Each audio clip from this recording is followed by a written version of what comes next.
Hello everyone, welcome back to Jasper's Game Week Aussie Edition. If you're joining us for the first time today, I'm John and this is Sarah from Meeples and Dragons.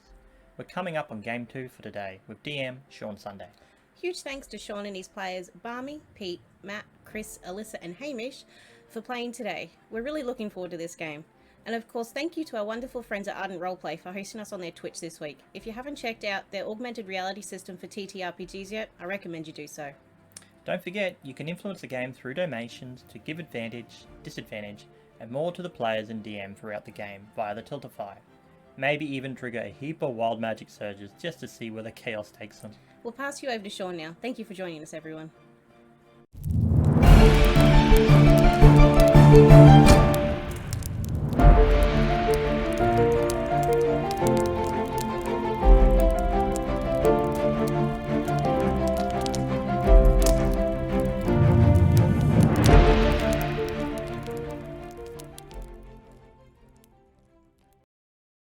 Hello, everyone.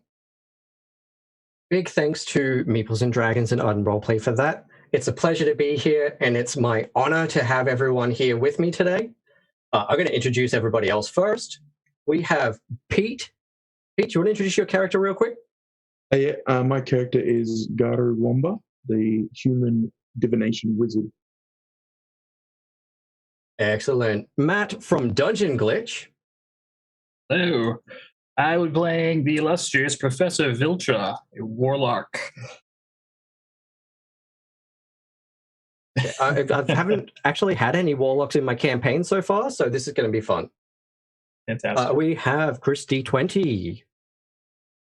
Hey, I'm Chris. I will be playing. Remember who I'm playing? Balos Clearblood. He's going to be a paladin. He's also a minotaur too. So let's see how this goes. As usual. Yeah. All right. Eli, do you want to introduce your character? I'm playing Renshana Songweaver, who is a Kalistar bard, sword bard. Okay, that sounds cool too. And Matt, do you want to introduce your character? Oh, hang on, we've got some mixed up little icons here. Hamish, do you want to introduce your character? That's all good. I'm playing Wendell Hardblossom. He's a monk who follows the way of the mercy. All right, that sounds fantastic. And I am Shaun Sunday. And I am your dungeon master. Today is going to be a really fun game. A big shout to Tiltify and Jasper's Game Day. We are going to have some great rewards going. You can give the players disadvantage and advantage. You can give me disadvantage and advantage, some re-rolls and wild magic surges. If you type in !donate, that will take you to the Tiltify website where you can choose a reward for the players or myself if you want to see me torture the players a bit more. And we're also going to have some giveaways through. If you have a look in the Tiltify, you will see, I believe it's a $2 reward, which is for the raffle. And we're going to be giving away a set of blacksmith dice from D&D Beyond. And also, I'm having a mental blank. What was the other giveaway? A copy of the Hero's Feast. That's right. Sorry, it's been one of them days and my memory is not what it used to be. So, Hero's Feast and a set of blacksmith's dice if you enter that raffle. And without further ado, this adventure is oozing with excitement. Other people are going to be jelly that they didn't watch it. And the players are going to be quivering with fear. So let's get started with it today. Allow me 1 second to introduce the setting.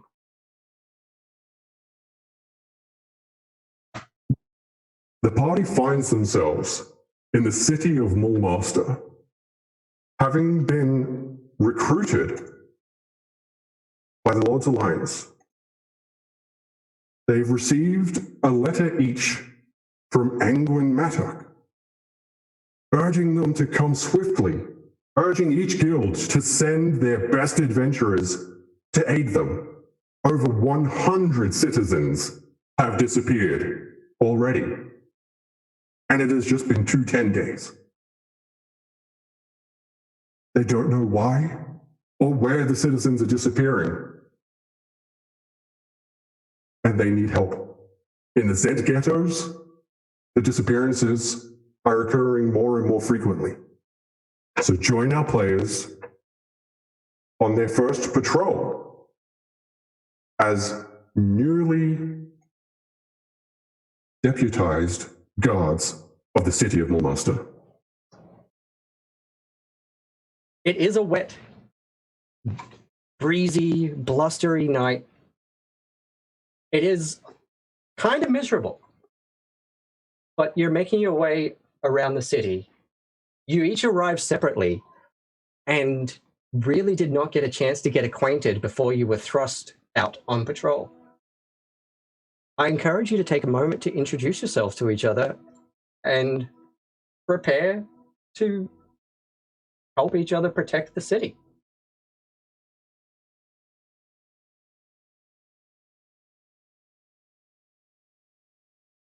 How did each of you arrive? Where did you come from? Where did you go? I'm not going to finish that.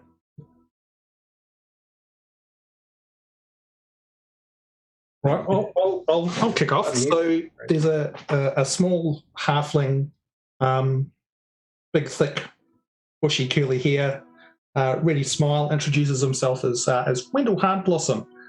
Hailed all the way from the Moonshade Isles, just here to lend my hand wherever I possibly can. Just heard there's a lot of grief going on, just want to do whatever I can to help out. Excellent. Jel, where did you come from? What's your story? How did you arrive here? Jill doesn't know how they arrived here, just that there was an urge to come and help. An urge that they're not quite sure why that has come about. And they're trying to assess that at the same time, but nevertheless, they have turned up to help. Jel doesn't actually speak. Okay. You cannot see through the armor that Jel is wearing, but you can all hear Jel telepathically. Okay. Viltra, how did you come to be in the city of Mulmaster? I've come in further pursuit of my studies. Primarily, I am often investigating what some would call the paranormal, but it is more or less just celestial ongoings, and seeing it as my bloodline, as you can see from my ASMR appearance. I've come to lend my expertise in this case, if you will. Excellent. Garu, how did you arrive to the city? What possessed you to come and help out in this situation? Yes, I'm actually from quite far away from here, and it's actually been my visions, my divinations that have led me here to this point. And so the name that I actually have actually means crazy uncle, because where I'm actually from, people thought I was crazy for these visions, but they've led me to where I am today. Ren, what possessed you to journey to the Zent ghettos in Mulmaster? Well, it's my father who sent me to here. He received the letter and sent me to in his stead. I arrived in a carriage, and I exited with finer robage and with my chin a little bit high. But even though it's raining and it's uncomfortable, I'm still kind of standing out there in the rain with everybody else, not really minding it. Excellent. And Balos, what brought you? Balos came by boats, and given the heavily armoured Minotaur that he is, you can see there's a slight difference to his weapons. And clearly in the way that he's dressed, he's fulfilling some sort of oath of redemption. The weapons he's got seem to be heavily leaded, so rather than sharp and lethal they normally are, they seem to be almost encased in a certain type of lead, which makes them much slower, much blunter to use. But he doesn't seem to notice any difference or weight. And frequently, as he stops amongst the city, he's making sure that the poor are well looked after where possible. Fascinating. Well, you've all been making your way through the city, and so far the evening has been quiet.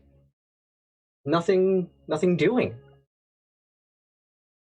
But as you make your way towards the merchant district, you suddenly hear the shattering of glass and the cries urgently as a man comes barreling out of the bakery and cries out to you, "Help! Help me, please!" You hear another crash from within the bakery, and you see his eyes widen, panic just coming over his face as he bolts between the group of you and slithering out of the window with pseudopods wiggling comes this amorphous, blobby mess, grey, brackish fluid wiggling out of the window.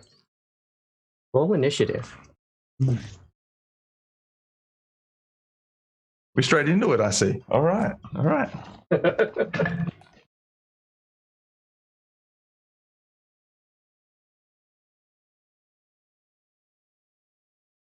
That is 14 for me. Ultra 16. Okay. Garu 10. Endel got a 15.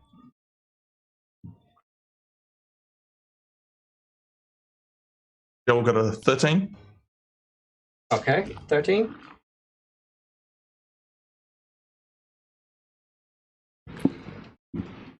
And Balos, what?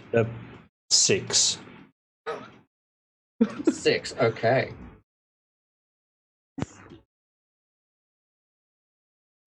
Okay. So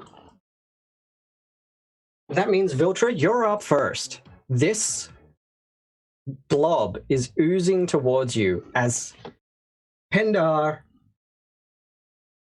cowers. Probably, honestly, right between you, Jill, and the Minotaur. All right. Do I know what it is? Look, roll me, not arcane, roll me a nature check. Nature check. 16. Okay, so you don't know exactly what it is, like what the specifics of its weaknesses and things like that, but you know that it is an ooze, and you know that it's gonna be tough to kill. Okay. You instantly recognize that it is a jelly, an ooze, a slime of some sort. All right. Here comes. And you know Eldritch better than to let it Blast. touch your bare skin. Lovely. Eldritch Blast, go ahead. Eldritch Blast. And I'm going to see if I can get this poor baker to take a few steps back with me. So Eldritch Blast. I have a 19. Okay, that is definitely a hit. Excellent. 11 damage. Oof, okay. I also have the what is it? The repulsion hit, so maybe I can move it back. I don't know if it'll work on a slime though. How does that work? Repelling blast. When you hit a creature with Eldritch Blast. You can push the creature up to 10 feet away from you in a straight line. Okay, yeah, no, that's gonna work. But I'm gonna say because of the sticky and wet nature of the ooze, that it's only gonna work half as much as you want it to. Sure. So you hit it and you hear a sizzling sound. And you hear it, you hear it sizzle, and then you hear it thump and a splatter as it oozes back down the wall and starts to reform, wiggling. But then, Balos, roll me a perception check.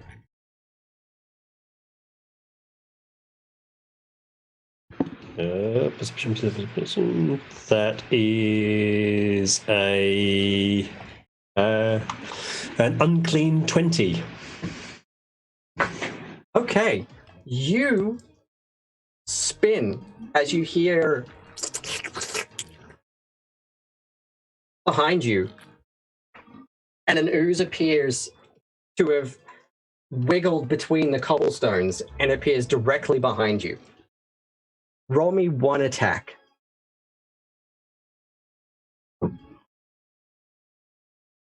Wendell, roll me a perception check.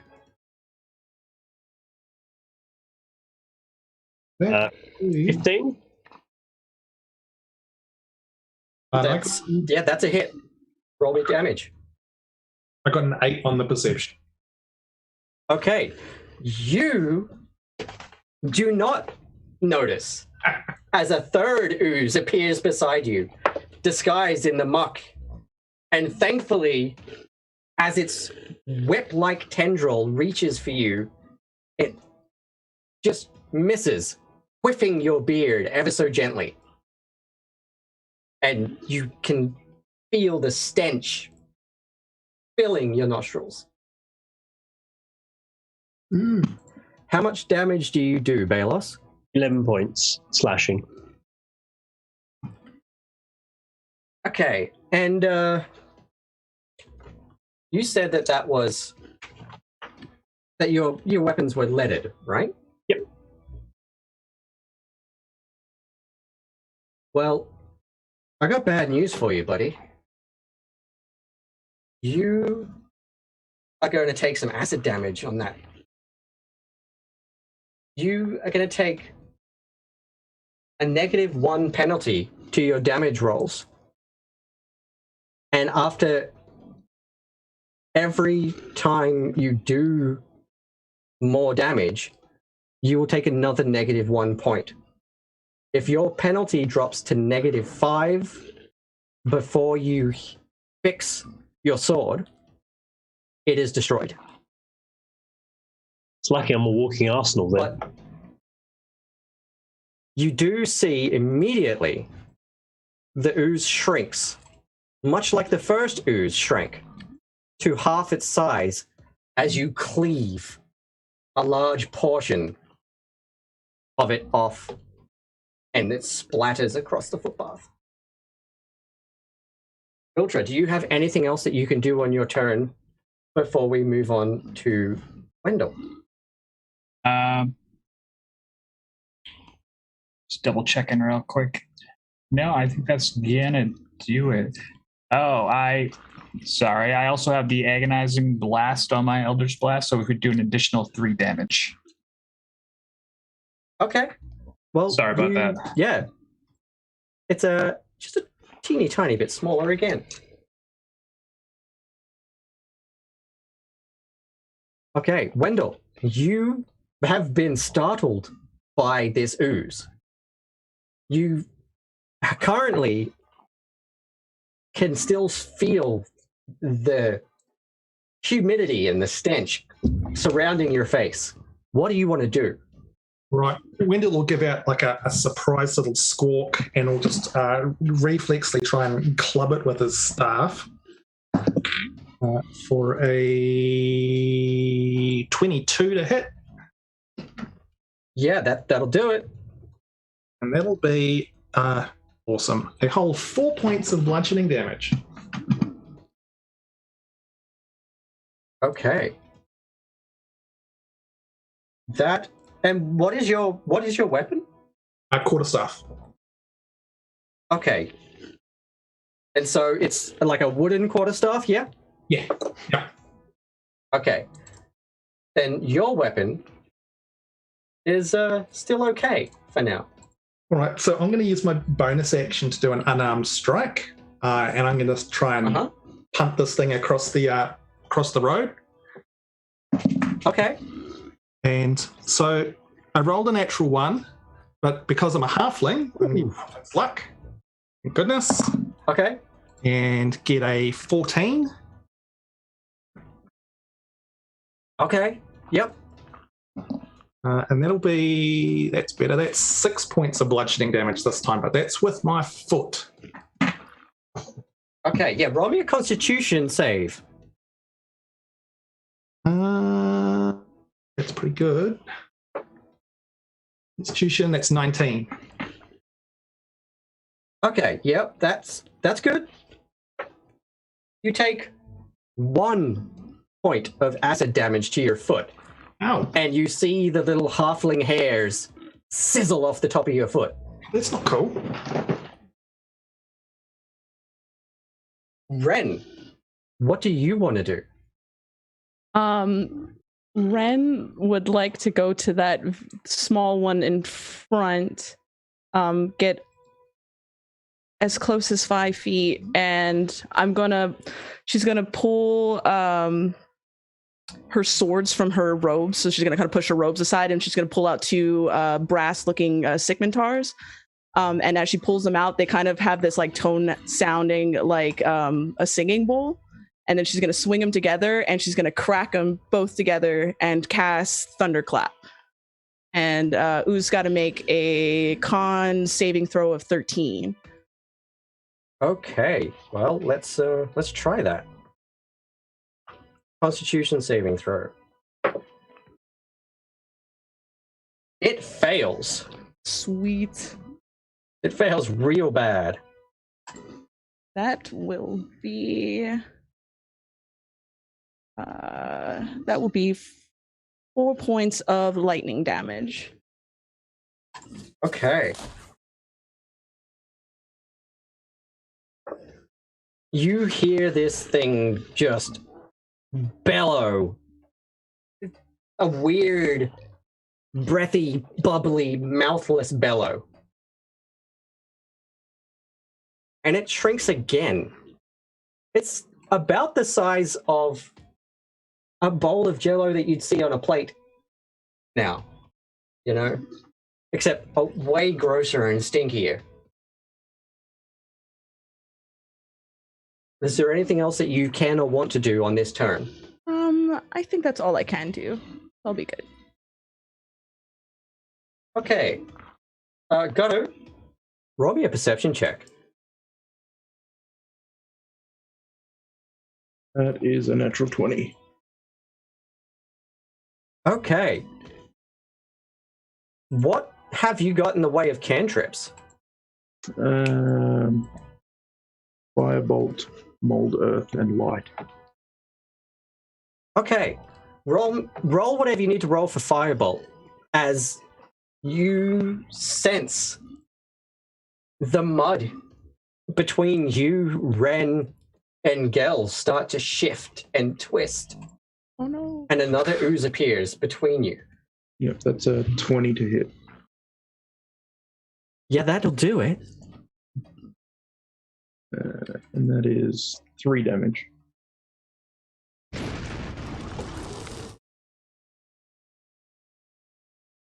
Roll me a Constitution save. That's a 6. Okay, so you see your firebolt cascades over the top of this ooze, sizzling it and evaporating a portion of the top of it. The smoke and the clinging goop just fills your nostrils. You have disadvantage on perception for the next rest of this particular combat. Perception checks that rely on smell, that is. Yep. Gel, what do you want to do? Upon seeing some of your brethren pour out of this building and attack this poor man. Gel's going to turn around to the one in the middle that's in between Ren and Garu and myself, and take a step forward and then stop and hesitate for a moment, and then take another step forward and swing. And I'll make a attack with my crystalline-looking scimitar. Okay, as you do that, Garu, roll me a D100.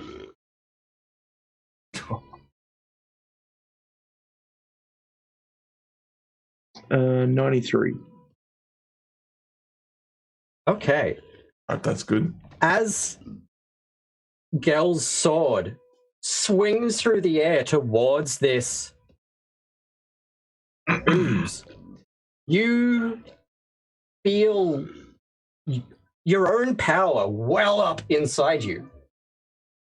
And starting at your feet, you feel a little bit off balance for a second as your feet start to swell and warp, followed by your calves, and your hands suddenly increase to the sides of cast iron skillets. And before you know it, you are twice the size you were a moment ago, as you cast Enlarge on yourself, thanks to a wild magic surge from Crosscore.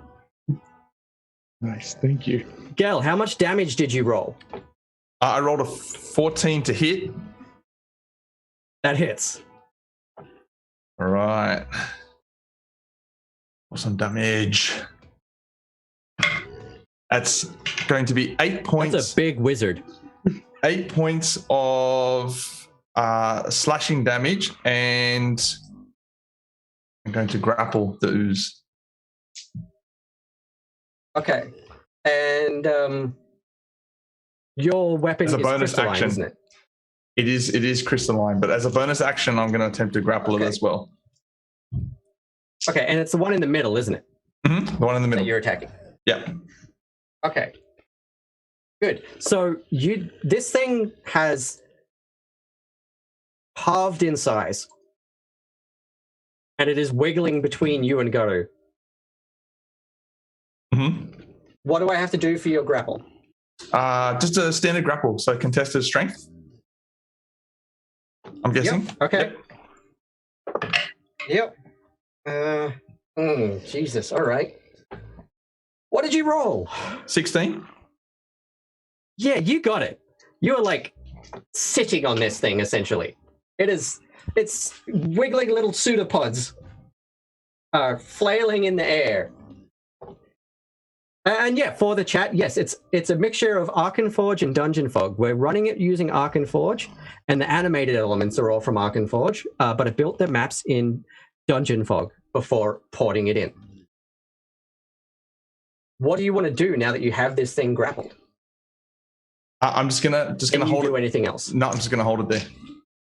You're just gonna hold it there? Yep. Okay. Gato, it's your turn. What do you want to do?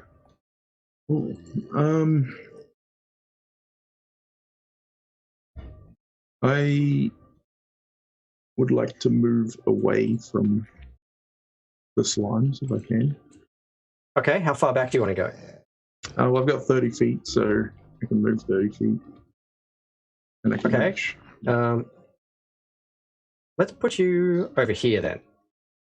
And let me just make the green area a little bit bigger so that everyone can still see you. Okay. And now that you have backed up, what do you want to do?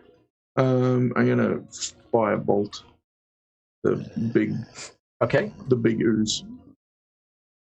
All right, do that. Roll your attack. That's a 13 to hit.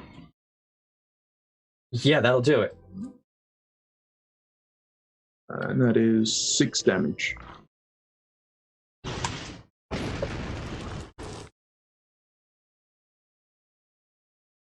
Okay. So again, this thing quivers and shrinks. And it's sort of blackened and blistered and bubbly. And as it wiggles, you can hear the crust that you've burned onto it cracking and flexing as it wiggles. It's still alive, but it's considerably smaller. And I actually forgot to make the oozes go. So they're going to go now. That's fine. We're okay with that. Yeah, that's fine. That's They were supposed to go between Gel and Gadu, so they're going to go now. And they're going to hopefully not immediately fail. All right. So this one here is going to move 10 feet. And let's see what happens. Whoa, does a 10 hit? No. On you, Gadu? No, it doesn't. Okay. So this thing just, it's honestly comical. It's flippy wigglers just fail at you ineffectually, just out of range. The small one here is going to sneak on over to Ren. Does an 11 hit? No, it does not hit. Same deal. You just hear a wet slapping in the puddle next to you.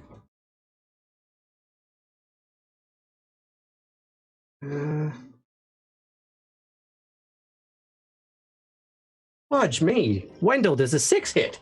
Well, that one's grappled. That's not going anywhere. Oh, yeah, it is. That one's over here with you, isn't it? Yeah, it actually, at the start of its turn, it takes 2 points of acid damage if it's not resistant or immune. It is resistant. Then 1 point of acid damage. Okay. Every little point counts. If it could look at you, it would be giving you the stink eye. Well, in that case, this little one here is going to sneak up on Balos. Does a 14 hit?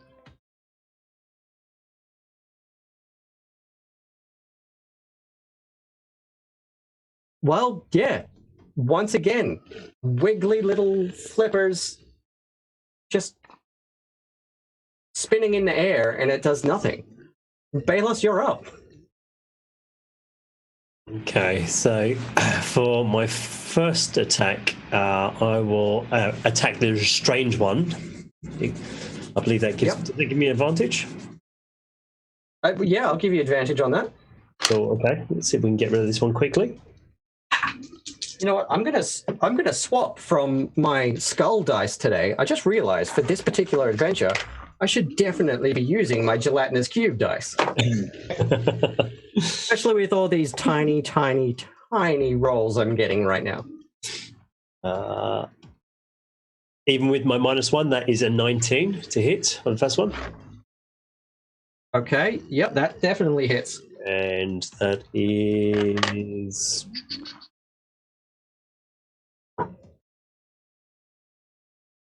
and that's 10 points of slashing damage.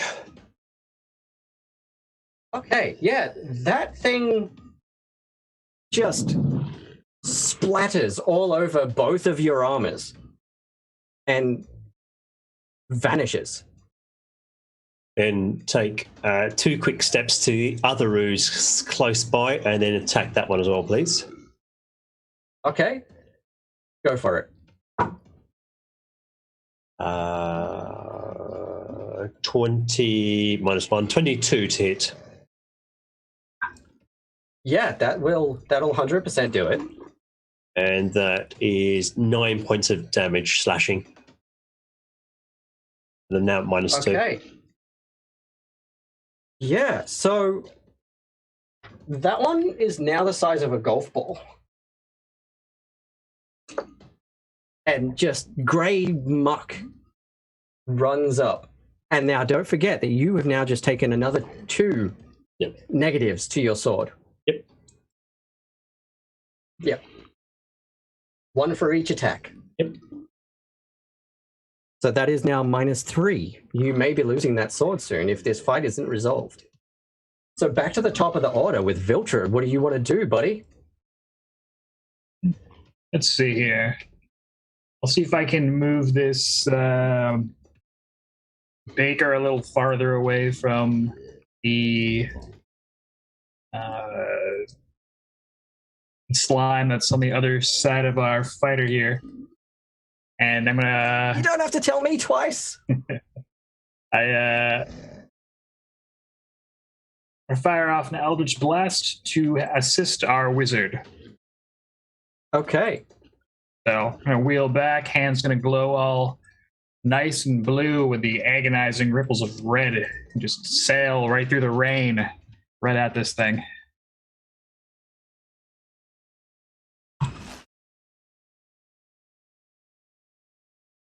Got a 10. That'll do it. Oh, all right. How's your damage go? Damage is 9 plus 3.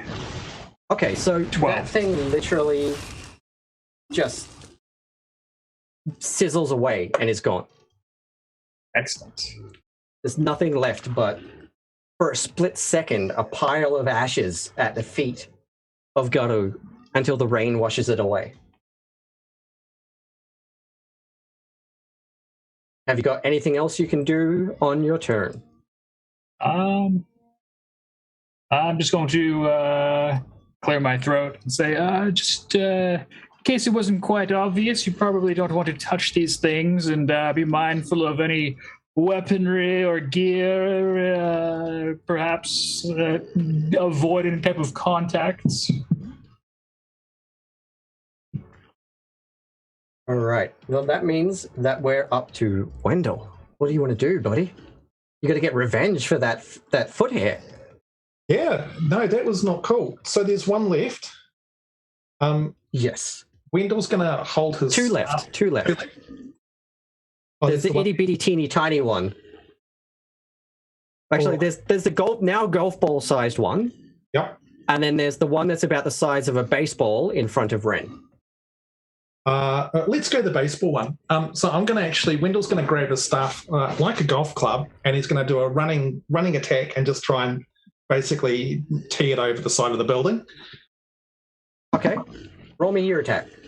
That is holy bajoli. That's another 22 to hit. Okay, so you hit this thing and it just, like, picture whacking a grape with a sledgehammer. And it's gone. Outstanding. Totally down with that. Go. There's still Can you do anything else on your turn? There's the tiny golf ball sized one left now too, isn't there? Yes. All right. Then Just over here. I will pivot and I'll turn and I will try and kick that one then with my bonus attack, unarmed strike. How much movement do you have total? 35. Yeah, that'll do it. All right, here we go. Who needs hairs on my toes anyway? That is a 19.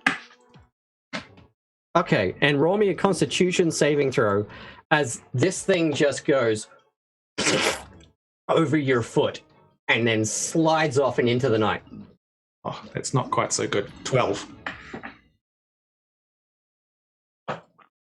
Okay, no, I'll give that one to you. You're okay. You lose some more feet hair, but you don't take any damage this time as the rain slicks off the remainder of the ooze before it can burn you. I'll just kind of get down and try and wipe off the rest of it and make sure there's nothing left and just check the extent of the damage on the hair. It's imagine just a little bit past 5 o'clock shadow, but all charred and melted. Right. Wendell's just going to take a moment just to, get over the fact that he's lost some of his feet here.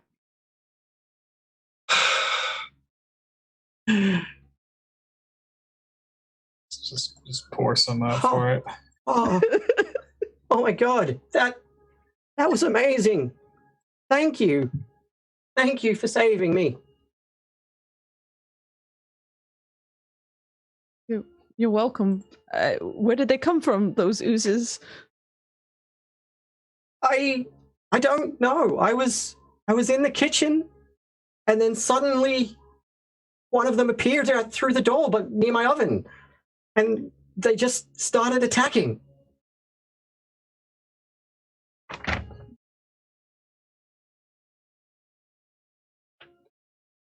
I don't know why they're here or what they're doing, but thanks to you, me and my shop are, we're safe. Well, we should probably check on some of your neighbors. Seems we have a bit of a ooze problem, I guess. I don't really have any neighbors. That's good news. I'm sure if you're here, you have heard about the disappearances. I'm the last shop on my block. Everybody else has been taken. So how come you've managed to stay this long then? I don't know. They, at various times of the day, various times of the night, people have just gone about their business and never come home. I guess I'm a bit of a homebody, really. If I'm not baking, I'm reading. So I guess I just got lucky and I haven't been out in the streets alone. Insight check. Go for it. Never trust the baker. Oh, it's terrible. It's terrible. It's 3. Even with the terrible roll, you can tell that Pendar is terrified for his life and grateful that he hasn't been taken. Can Gil go for a walk around the bakery? Yes, please, come. I'll take you inside and you can. I'll feed you. It's the least I can do for saving me. I'll cast light. Perhaps that'll also add to some vision here. You shouldn't need to. Now that his door is open and the torches will shine through the window, you can all follow him into the house. Do you want to just follow straight in, or is there anything you'd like to do with your gear or anything before following him? Is there any chance a mend would help with these acid sword damage? I would give that. I would allow that. I can mend all day. I got you. Carlos gives you that nod and busy been trying to clean slime off his blade there. Can we see if there is anyone else around the street? Is it as empty as he says? Roll me a perception check. Sure. No, too busy. Just it's the smell of the fresh bread. It's obviously deeply distracting. Or a beer, one of the two. Yeah. Well, looking up and down the street, you can't see anyone. You didn't see anyone on your patrol through this neighborhood. And from where you are now, you can't see lights on anywhere but this shop. Cool. Into the bakery. So walking into the bakery, you can see that it is a small little room with 2 tables and a few benches here. And this is obviously the storefront where he does most of his trade. And a couple of tables where people can stay and enjoy their pastries through the day. You can see some bookshelves over in the corner. You can see a couple of pieces of bread and some oil and sort of a nut paste on the table. Pendar was obviously also snacking while he was baking.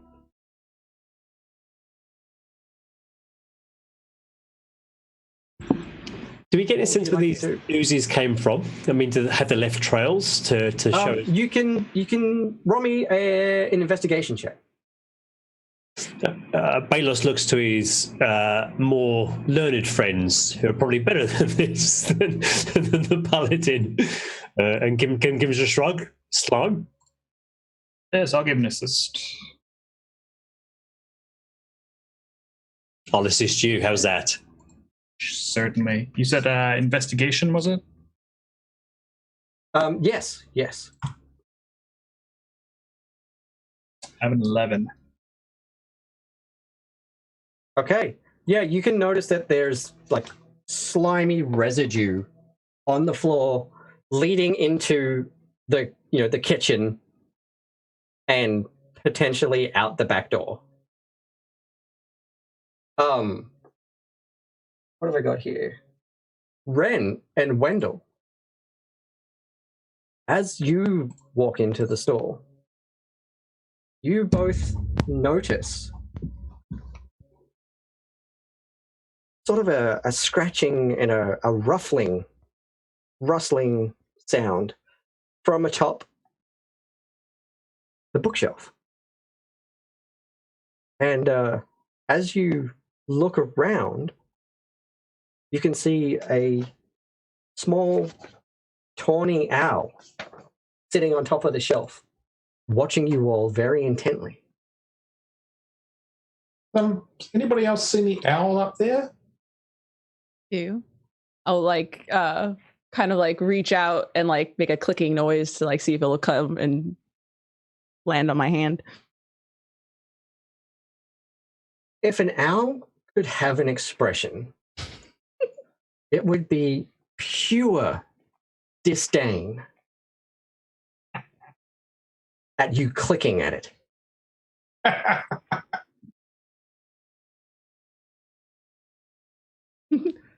I don't.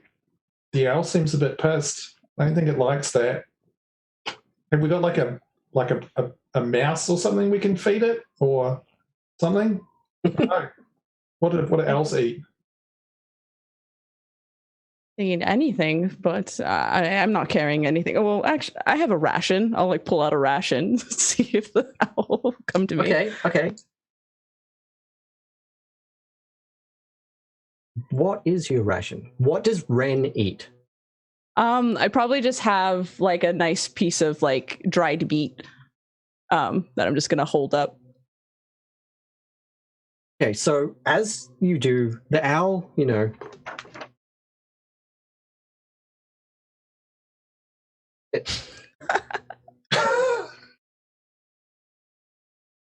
and it sort of investigates your hand and then sort of turns to the side a little bit and just expels a furry lump of something and then pointedly looks back at you.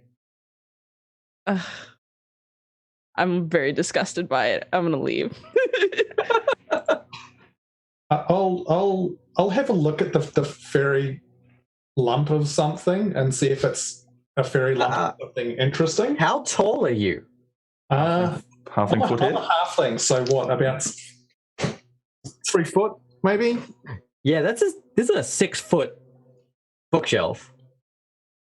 So it expelled it on top of the bookshelf. Yeah, it's just sitting on the bookshelf. Right, okay. But it's just like a hairball, essentially. Yeah, okay. All right. That's fine. That can sit up there with its grossness, and I'll just leave it alone as well. Yeah, I don't think it's really interested in anything dried.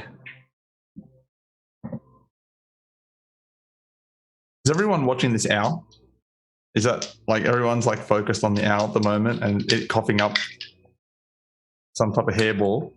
DM? Well, that's up to you. These two have noticed it. Have the rest of you following what they're doing? Or do you want to look around and talk to Pendar? What would you like to do? If everyone's distracted, I want to eat the food on the table. Okay, yeah, go ahead. Pendar gestures to you and says, "Help yourselves, friends. Please enjoy." How much is on the table? 2 loaves and sort of a bowl of oil with spices in it, and like a nut paste that looks like kind of like a cashew dip or something. I take it all, including the plates, knives, and cutlery. Okay. If no one's paying Panda looks at attention, you. then if like everyone's distracted, then that's what I'm doing. Panda just looks at you and is like, strange pose, but all right. I just turn around, start looking around the room. Well, I can't thank you all enough. Also, Pete, you would remember this from last game. How long does enlarge last for? 10 minutes, isn't it? Yeah, okay, so at this point, just remember that your wizard hat is like rubbing on the roof still. You probably got another 5 minutes. Oh, sorry, no, it's 1 minute. What? Does anybody want to investigate? Does anybody want to try to catch the bird, go out into the kitchen? What do you want to do from here? You can see there's down in the bottom left, there's a door leading out into what is obviously the kitchen. The bird is still watching all of you. It looked disturbed by Gel, but it's just looking around, moving from each of you, trying to figure out what your deal is. Does anyone know anything about birds? I mean, apart from they've got like feathers and wings and stuff. I know they're rude. I mean, this one obviously is special with food and is, you know. But Well, sure. Do I know anything specific about owls? Do a check for you. What check do you want to roll?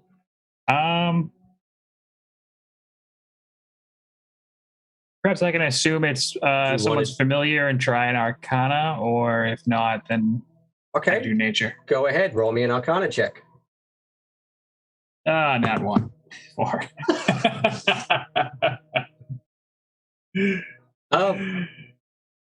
I think that's a bird. That's an owl. You just sort of point him like, owl. So, given that prompt, Balos turns to the baker. Is that your pet? Oh no, that's not my bird. I don't know how that got in here. I mean, the window is broken, so I'm assuming it came in through the window. But it is making a mess of my shop, which isn't very nice. Right. Is anyone here good with animals? Wow. Just wow. You've got a party of completely non-easy animal friends. Okay. I will telepathically ask the baker. I've forgotten his name just right now, but I'll ask him if he'd like me to get rid of the bird for him. And you see, like, what the? What? And while that's weirdness is happening, Balos will take a small piece of fresh meat out of his pouch and then hand it towards the owl to see if it takes that. The owl looks more intrigued by that. It's not convinced, but it's more curious. You could probably roll me a persuasion check or an animal handling check. 22. Okay. The owl sort of leans down a bit more, and you hear it sort of go in your general direction with its beak. I'm assuming it thinks I'm a tree. It's interested in whatever you're holding, but it doesn't want to come down. Okay. Well, I'm quite large, so since it's 6 foot, I'm actually bigger than the shelf, but never mind. So just proffer the meat to it on the thing next to it and see if it eats it, and then take out another strip. Okay. Yeah, it picks it up and just sort of done. Yeah, do the same thing you do with cats. So you kind of give that line, and if it wants to come to you, it comes to you. And if not, it's going to try and claw your eyes out. So we'll start with the sensible. Roll me an animal handling check with disadvantage. Sure. Well, one was a natural 20 and the other's a 17, so that's an 18 in total. Okay, so it takes the second bit of meat and it flaps past you and lands on the table. And it's still eyeing you all suspiciously, doing that whole turning its head 180 degrees thing. Can Ren head into the kitchen? Sure Fair. thing. Ren can head into the kitchen. Yeah, Wendell will follow along. Birds are stupid.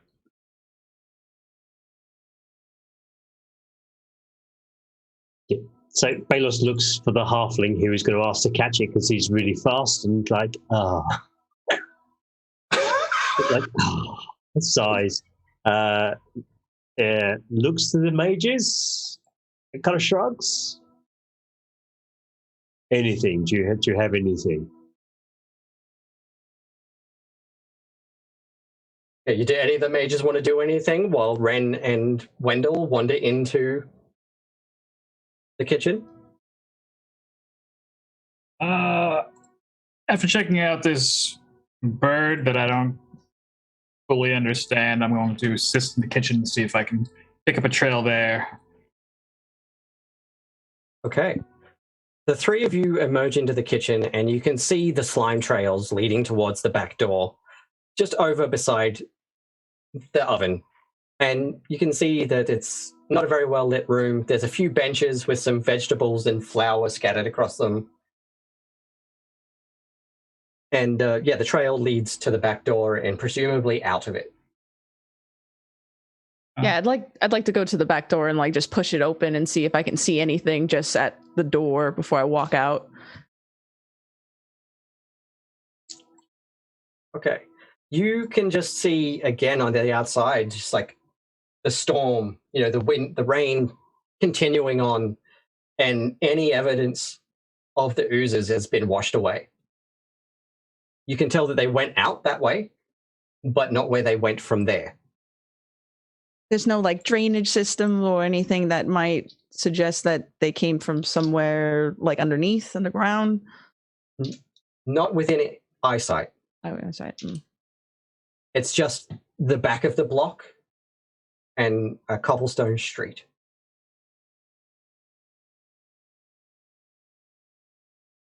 You could potentially talk to Pendar some more and see if he knows anything more about the strange happenings going on, or you can keep working on the owl.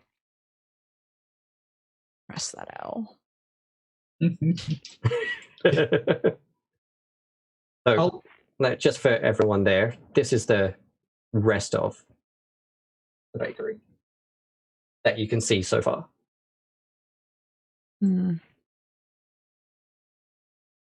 I'll just curiously investigate the rest of the kitchen to make sure there isn't a slime still hiding here or anything like that. Also to see if there's any chance it may have been eating any of the regular food, or if it is just carnivorous townsfolk. You can see the ooze trails like deliberately go straight towards where you assume Pendar was chopping, and then veer towards that front door and out the window where you encountered them. So whatever they were doing, they were after him.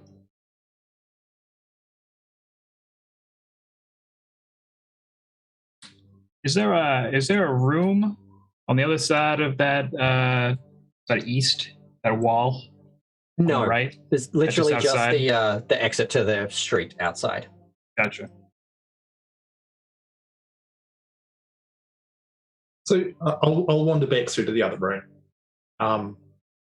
and I'll ask Balos. So were you? Sorry, I might have completely missed something that you said before. But were you wanting to try and catch this owl? We may as well take it out and see. But owls like this don't usually turn up in buildings with humans, so it's sitting right there and about your height. So why not grab it? Don't kill it. Just grab it. Oh yeah, no, I don't want to kill it at all. It's a poor innocent bird. It's probably a little bit high for me. Like I'm only about 3 foot. The shelf's about 6 foot. Oh, it's on the table now. It's on the table now. Excellent. Then I will try and very slowly, very carefully sneak up on the owl and grab it. Okay, roll me a dexterity check. Okey-dokey. Actually, first roll me a stealth check, then roll me a dex check. All right. Okay, 2 chances to fail. Yeah. My stealth. All right, stealth check. Stealth check is a 19. Okay. Yeah, the owl is still distracted watching the big minotaur that was feeding it meat. Right, and then just a straight dex check.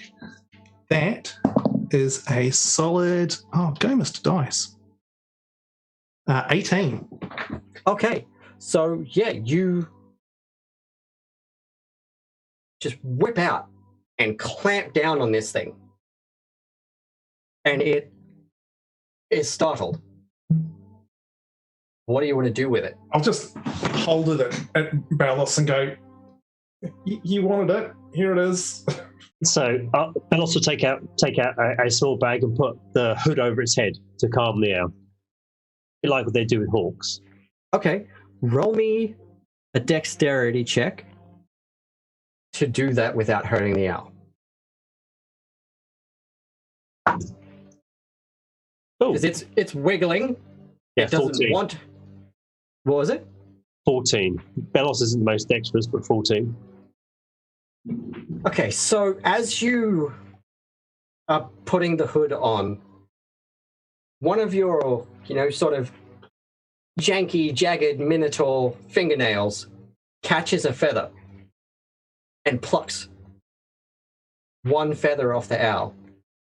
And suddenly it explodes in a shower of purple motes of light, and the hood falls on the ground. Oh my god, you killed the owl! Just. Owls don't explode, do they? Not like that. It's, Looks to the mages. Was this one of your familiars by any chance?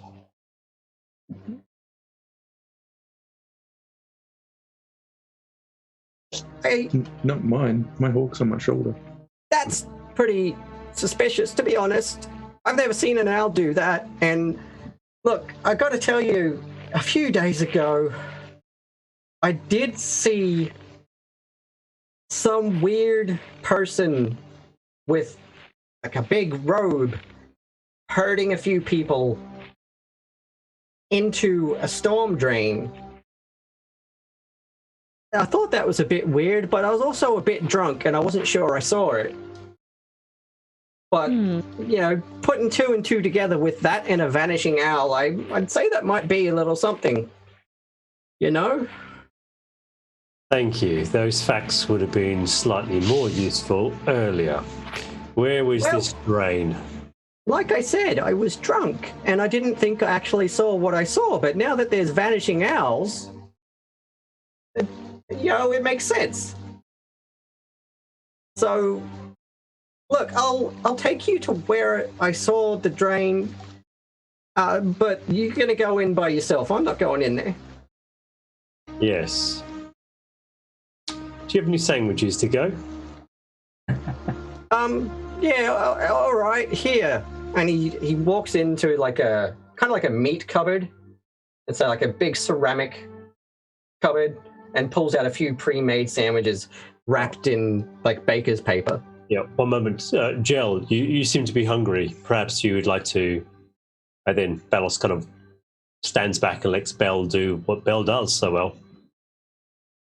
Yeah, Jell will definitely take some and then walk back out into the kitchen while everyone's in this main room and consume everything that's in there. Anything that's edible will be consumed. All right. Roll me a And actually not edible save. is fine too. What was that, Sean? Roll me a con save. I don't need to roll a con save. Come on. You and eating stuff. Yes. In my hometown, we call this the munchies. That's a 13. All right, so you're not sick or anything, but you, for the next in-game hour, have 2/3 of your movement speed as you're digesting all of this crap that you just put into you. Okay, easy enough. So, yeah, you can't move as fast as you could before until you finish digesting. I'll shamble back out of the kitchen and telepathically say to Balos, "Thank you," and walk out the door into the street. Okay. And Pendar walks you up the street, nervously staggering in the midst of all of you, and brings you to a wall towards the edge of the neighborhood. And when he does this, you will see ahead of you, recessed into the wall, is a partially collapsed culvert framed by bars of twisted, jagged metal. It is choked with garbage, debris, and refuse, and rivulets of fetid water pool and eddy at the entrance, giving off a noisome stink that assails your nostrils and makes your eyes water. A procession of muddy footprints track their way past the ruined grate and into the darkness. you've been told of an attack some time ago by the elemental cults. And the sewers of Mulmaster suffered extensive damage during this attack. Whole sections were completely destroyed in the earthquake's aftermath, and fresh tunnels leading into places long sealed shut or long abandoned crisscross the network of sewers now. What would you like to do?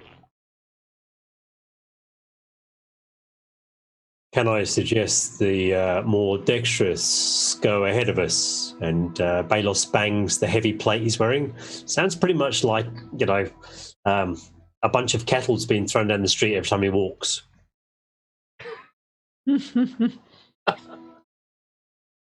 I would say that'd be Ren and Pendar then. Sorry, Wendell, not Pendar. Pendar's already fucking run off back to the bakery. Damn bakers. Yeah. Good luck!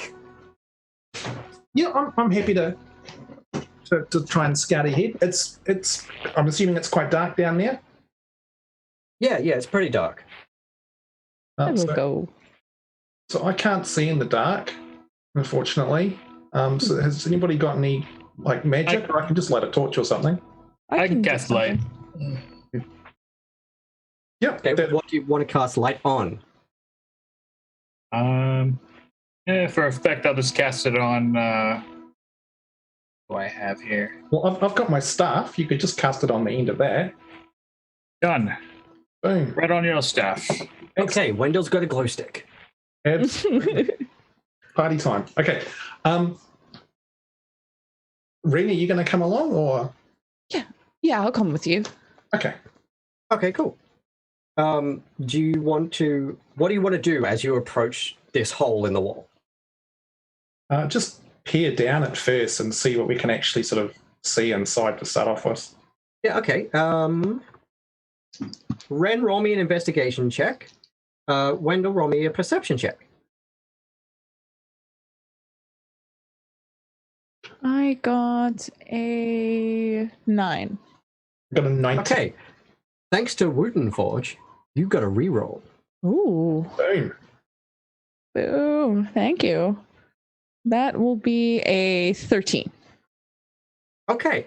So you can see that the metal around the bars that are torn and rent on this grate are pitted and worn, similar to how Balos' sword was pitted and worn during the fight against the Grey Oozers, as if broken using acid.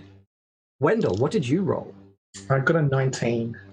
Okay, so you can see footprints, quite a few footprints, leading into the tunnel through the grate and into the darkness beyond. You can see about 15 feet or so into the tunnel. It dips and there's darkness beyond. And you can see the top of a ladder, like a rope ladder, dangling at the end of the corridor. Okay. Well, it looks like there's been a bunch of people coming in and out of here, so I don't know. Definitely the oozes. But the oozes leave footprints. I mean, No. I don't. I mean, But Pendar mentioned a man. So maybe the man, it brings the oozes out or leads them? Yeah. I hadn't thought of that. That could be a thing. Well, should we go on and have a look? There's that rope to climb down, or the ladder. Sure.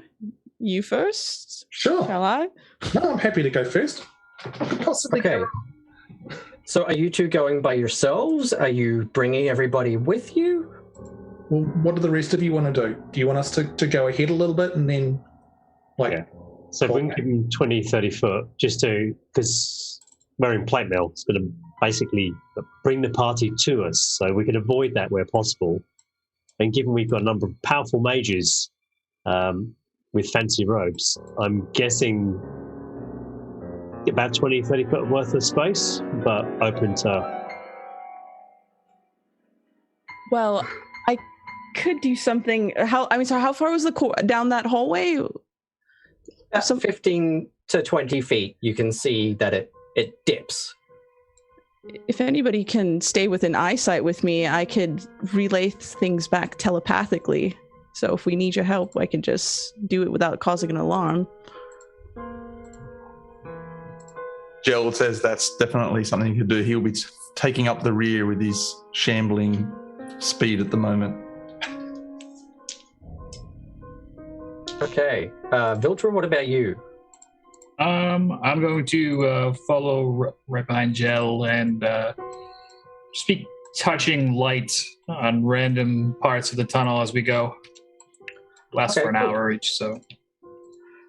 All right, so the two of you come uneventfully to the edge, and over the lip, you can see that the rope ladder drops down, and it has been, like the wooden parts of the ladder and the rope, it's smooth, it's not rough, it's been used quite a bit. And you can see below it quite easily, about 20 feet is drop, is the floor of the sewer. And it's clear. There appears to be no, nothing that is damaged or no danger, no creatures are waiting. Okay. I'll scuttle down the ladder then. Okay. Ren, are you going to? Yeah, I'm going to look back at somebody and telepathically tell them that it's safe up until the ladder, but we're going to go down. Okay, both of you roll me a strength check. Oh, Oh, no. wasn't going to be good. That is an 18 for me. That would be a solid 6. Oops. Okay, roll me a dex check, buddy. Dex save, sorry. Dex save. Okay, I'm a bit more behind that. He said rolling a 2, so that's a 7. Oh dear. Oh no. Okay. Right. Well, let me just grab on one of these. Okay, and one of these. Oh no. Possibly go wrong climbing down. You take 7 falling damage as your grip loosens on the ladder, and you slip, coming to a solid on the tiles below. Ow! Be careful. The rope. Ren, what did you roll? I rolled an 18. Okay, you deftly wiggle on down the rope ladder and alight gently next to Wendell. I'll reach down and help him up and dust him off. Are you okay? I'm fine. It's. I meant to do that. It's all good. It's fine. It's a little slippery. Be It's a careful. little slippery. Just we'll warn the others. I'm sure that'll be fine. Okay, and so in front of you, you can just see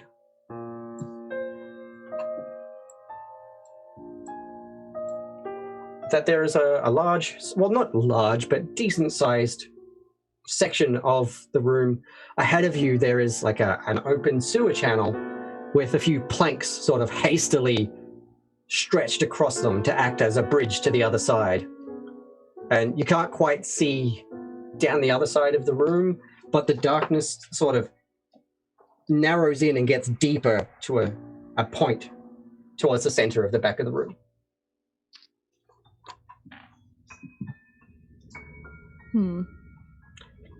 Ren, do you have dark vision? I don't think I do. Okay. No, I don't have dark vision. That's okay. Although, what's the range on light, Matt? It is 20-foot radius and then 20 feet additional dim light.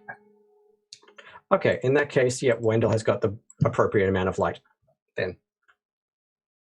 Okay, so you two can see that. You can see ahead of you. You can just see like the edge of the open channel and that there are planks on your side of the bridge.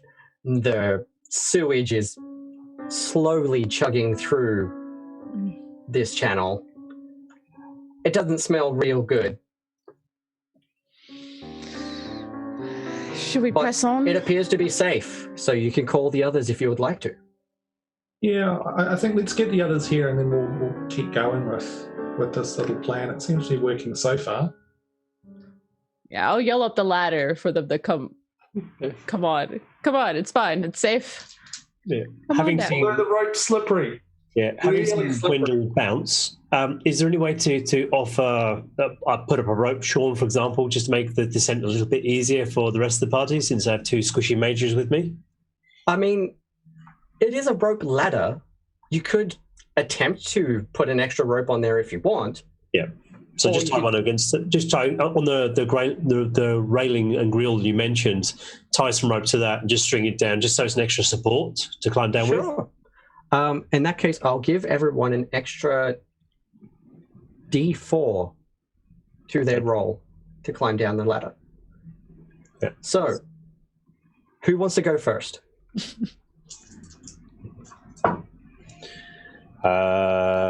that a strength check as well? Yes. Yeah. 19. Okay. You plop on down. You tromp down the ladder and you land in the bottom. Everything seems good. Try and assist any of my colleagues coming down. Gel, Viltra, Garu, who wants to go first? I'll go. Okay, roll me a strength check. Are there also any rocks? Like just like no, it's just small a pieces of sewage. bricks or anything like that? Nah, debris. It's just the only debris you can see right now are the planks ahead. Gotcha. Okay. So I will, yes, let's, here we go. Hey, I have an 11. Okay, that's okay. You it wobbles a little bit on your way down, but you make it safely, and you're there. Aha! Quite proud of myself. Okay, Gel, Pete, who wants to go? Yeah, I'll go next. And I rolled a 12 on the strength check. Okay, yep. Again, you just wibbly wobbly a little bit on the way down, but you're safe. It's good. Gil will shamble up to the edge and just drop off. And as he drops off the edge, I will use telekinesis or my telekinetic power to catch myself, move myself down, and land safely in a hero landing, and then stand back up. Okay. I'm down with it. All right, you have all safely arrived, and ahead of you, you can see that there are two sets of planks reaching across the water. Well, you could arguably call it water. The stench is almost unbearable, but everything sounds clean and clear. and you can progress across if you would like to. I'm gonna cross the bridge. Yep. I'll tag along. Do I recognize the stench? Okay, which bridge are you going to cross? Oh, sorry, Shaun. That's single plank. Okie dokie. Roll me a dex check as you go across. Oh no.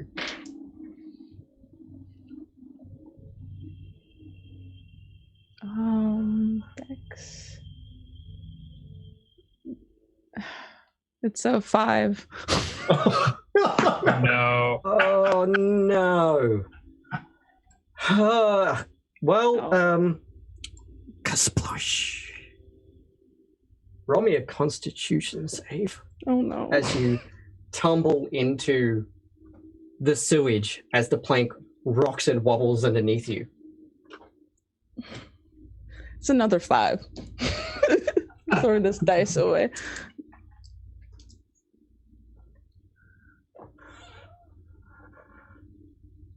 Okay, let me just double check that. You can handle oozes, but anything like just the normal world. Yeah, right? Okay, yeah, I'm sorry to tell you this, but you're poisoned for the next minute. Oh no. And I'm not going to make you roll a strength check to climb out. You can just wiggle out onto the other side. I'm upset. I'm crying. Trying to get sewage off my robes. Shaun, do I recognize the smell? You said that there's a stench in here, that smell. Oh, it's a sewer. Just a sewer smell? Okay, right. It's turds, my friend. It is just a river of floaters. Oh. I'm sure that makes Ren feel much better. Yeah. Ren, can you roll me one more Constitution saving throw, please? Oh, no. Oh. Sure. Oh, thank God. That is a 18. Yeah. Okay, yeah, no. Nothing happens. Who wants to go next? Hey, Ben. Yes. Roll me a wisdom save. Sure thing. Oh, it's not great. It's an 8. Wisdom save, sorry? Did you say? Or Yeah, wisdom wisdom check? save. Oh, wisdom save. It's 8. Wisdom save. Okay. You feel just in the back of your mind, just a bit of a presence, a bit of an urge. If you had an amygdala, it would be tickling. I reach out to it? And no. Okay. It's just like an overwhelming sensation. And well, if you had blood, your blood would be starting to heat. You know, it wouldn't be quite boiling, but Okay. you have disadvantage on wisdom saves for the foreseeable future. I will let you know when that wears off. Oh, rough. But you basically feel fine. the you equivalent of the hairs on the back of your neck standing on end. Sure. Awesome. Who wants to go over the bridges next? I approach the bridges and I say, well, I shall offer some guidance to whoever would like to go next. Sure. Didn't realize it would be that perilous. Yep. What was the roll, Shaun? Yes, It's a dex roll. Well, it depends. Are you going over the big one or the little one? Oh, the big one. I tap you Okay. on the shoulder and just give you guidance. So, yeah, hang on. Let me just check what check you've got to roll here. Yep. Okay, so as you make your way across the bridge, you suddenly stop halfway. Roll me a perception check.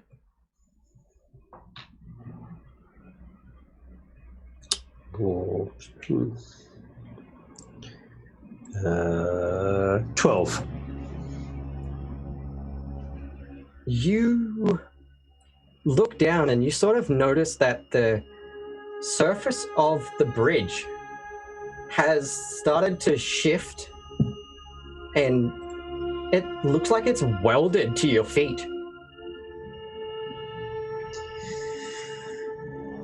Roll me a dex save.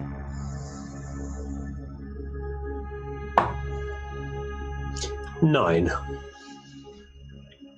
You feel the planks buckle and move, and suddenly, woof, you are tossed into the air, and you come careening down into the sewer with a god almighty smash as this pile of wood ripples and warps and bubbles and boils. And it turns back into its true form of a large mimic.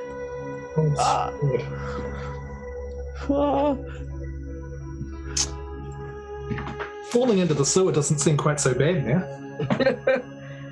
You are prone in the sewer. Roll me a Constitution saving throw, please. And everybody else, roll initiative. 14, Shaun. That's your con save? Yep. Okay, you're okay. You're okay. That's a 7 for Ren. Okay. Viltra 14. So 16. I rolled a natural 20 for Wendell, so that's 23. Oh shit. Nice. 17 for Joe. Okay.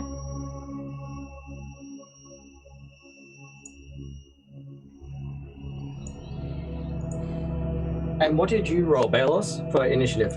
That will be an 18. Okay.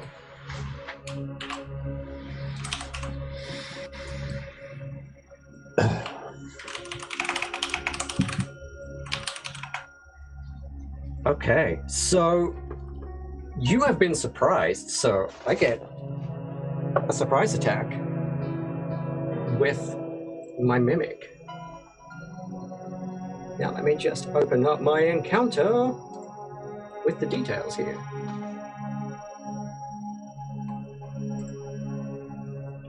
This thing is hideous. It's got these weird glowing orbs for eyes. It's got rigid bits that look like horns, but they're pulsating and moving. So they can't really be horns. And so many tentacles. Just so many.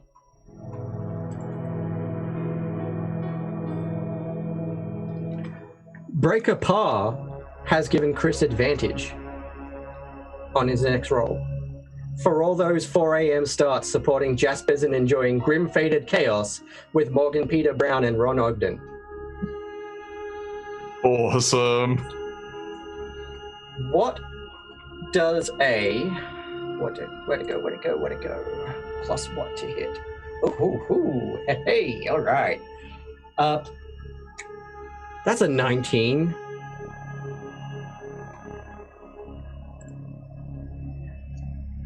Let me see what happens next here. 6 plus. Hang on. Wrong one. That's 6 bludgeoning damage. And while he's at it, it's gonna like rear up and move its weird face closer to you. Does an 18 hit? Okay. That is gonna be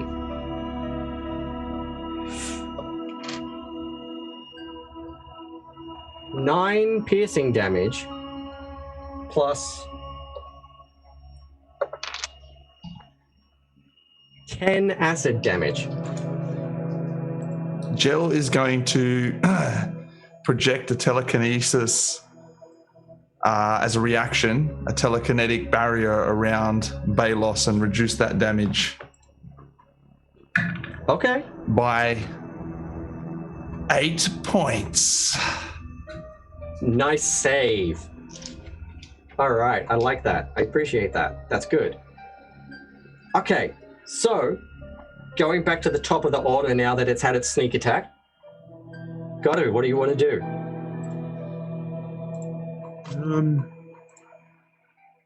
Yeah, I think I'm just gonna shoot a fireball at it. Okay. Fireball. Roll 10 to hit. Roll fireball. 10? Yeah. Yeah, that's pretty sure that doesn't cut it. It does not cut it. Your fireball just sort of blasts off its side and evaporates in the water.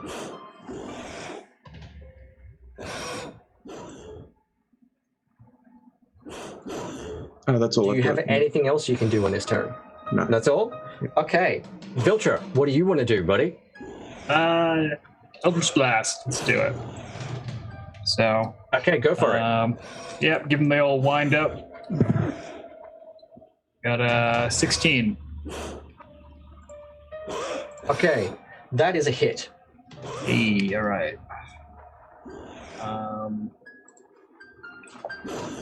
Damage. That's 6 damage, but it will push it 10 feet. Okay. So, yeah, you blast it back up against the wall. And it...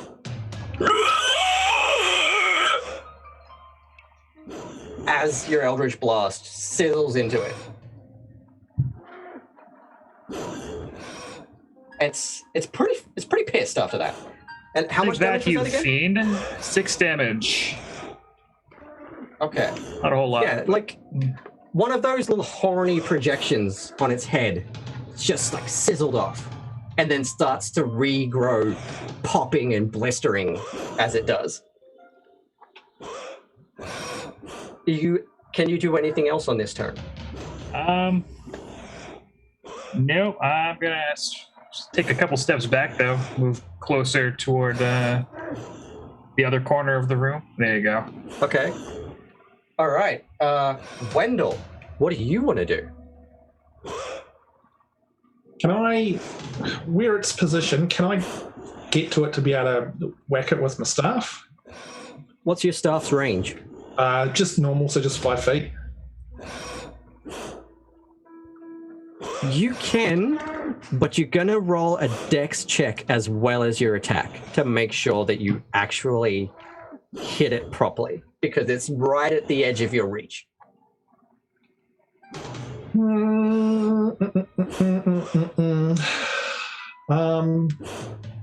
Meh. No pain, no gain. I'll let out a warbling battle cry and charge this thing. All right, let's do it. So dex check first. Yeah, roll me a dex check. It's 18. Yeah, okay, that's good. That's good. That's good. All right. Staff. Staff's only a 10. Ooh. That is, well, you reach it, right? But your staff just sort of goes boom and bounces back off. Can I try and hit it with an unarmed strike as well for the bonus action? Go for it. You can if you want. Yeah. Ha! That's a 9. Okay. That's a whiff. So it just your little hairy fist swings past and just clears it. Anything else you want to do while you're here? No, that is or can do. Yeah. Okay, go. Bylos. You are prone in the sewer. So first things first, I'm going to need you to roll me another con save.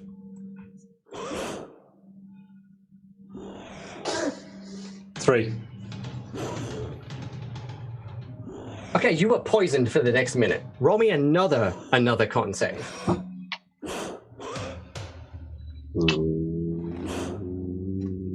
8. Okay, roll me a d4, please. 2. Okay, note down the number 2 on your sheet somewhere. Done. And question mark. Okay, do you want to try to right yourself and climb out? Or are you going to wade through the muck and try to have at it? Well, I'll get off from being prone in the first place, so stand up. Yep. I think give it a damn good chop, because it will get attacked if I do anything, I'm guessing. Well, actually, you're out of 5 foot range, because it got blasted 10 foot back. So you would have to approach it 10 feet to get at it, unless you have the range. No. So I'll just wade forward through the muck and go choppy von choppy at disadvantage. Okay. Ooh, 13 and 14. So that is 18 to hit. That's a hit. That's a big friggin' hit. Okay. And because he's a pally, he's going to dump smite into it. So nice.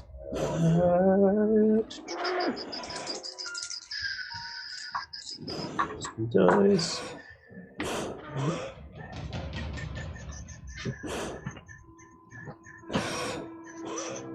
Ooh, 3d8. Who knew that'd be a good thing? So that is 12. 21 points of damage. Nice. And 21, you say? 21 points of damage. Okay. All right, so you cleave off like 2 tentacles and they shrivel and just pop as they fly through the air. And this thing just whips its head around you, and its weird eyes are like glowing and changing size, and its teeth grow a little bit longer. It's not happy. You can join the club. Can you do anything else on this turn? Question life choices? Not really. Okay. Who is it up next? Gel, you're up. Roll me a wisdom save. Oh, at disadvantage? Mm-hmm. Not good. It's a natural 1. Ooh. Okay. You feel a compulsion right now. You feel a compulsion to protect this thing. It's not controlling you, but you do feel an urge to protect it. What do you want to do? Do you want to try to overcome that urge?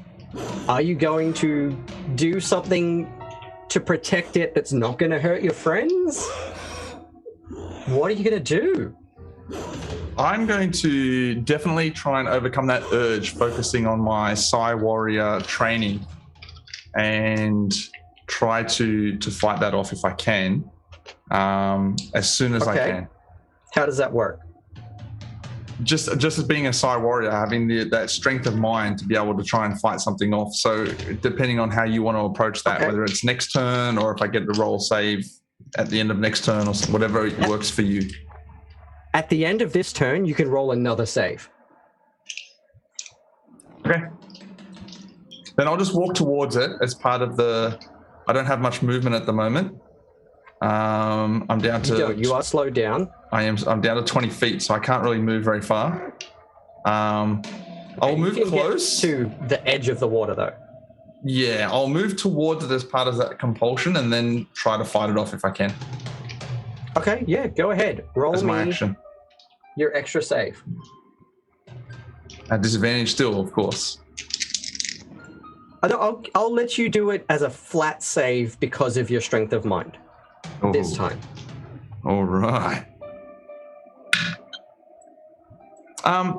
12. Okay, so you are still feeling an urge to protect this thing, but you're not feeling an urge to hurt your friends. You know? You're sort of in that neutral zone. You don't want this thing to get hurt, but you also don't want to hurt your buddies. Okay. Gato, what do you want to do?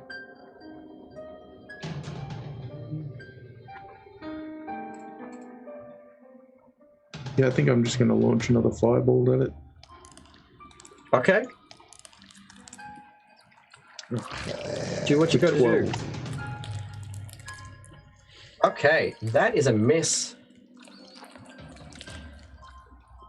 So you shoot it off, but it just sort of leaves a charred blast area on the wall behind it.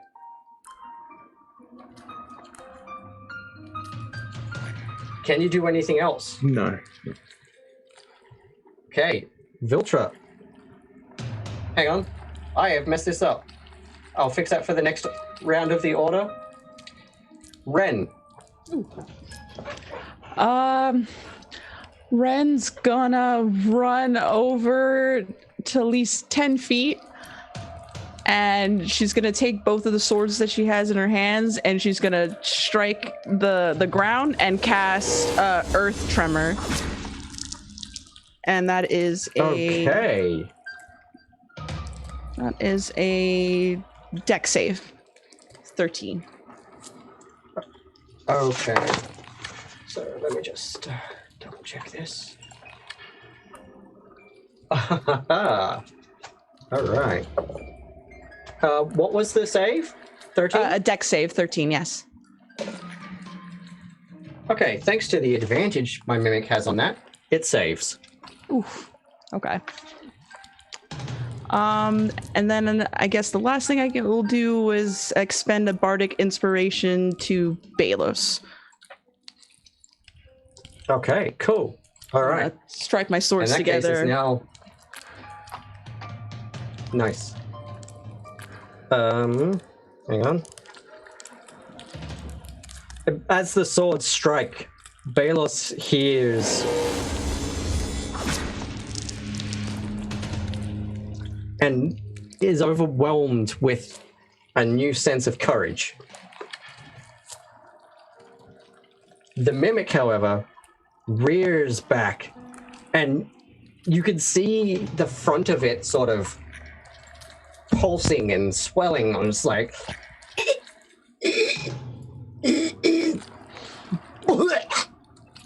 as it spits acid.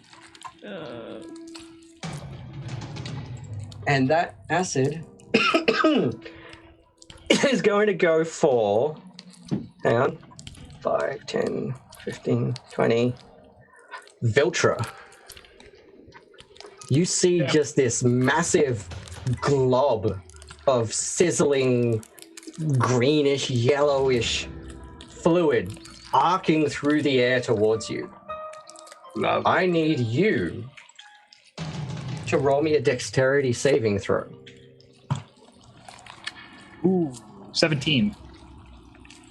Okay, and you are going to take 15 points of acid damage. As you halve the damage thanks to your saving throw. Oh my. And now I have to wait until I can roll a recharge on the next turn before I can use that again. But since it has multi-attack, it is going to...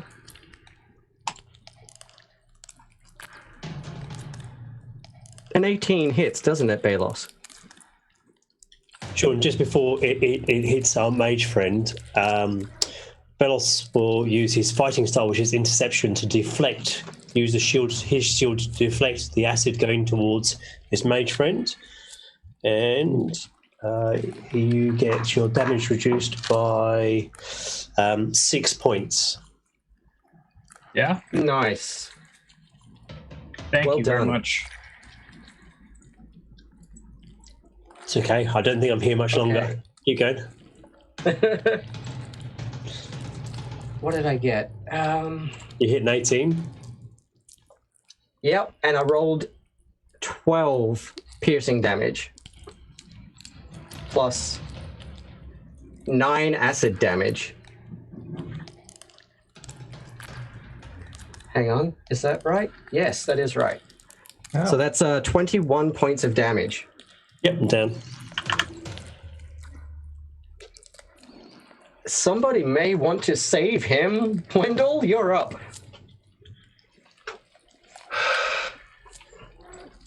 How? So I'm up on the bank. How deep is it into the water? It's like a maybe half a foot drop into the water, but the water's about 10 feet deep. All right, and considering my height, that's not going to help too much.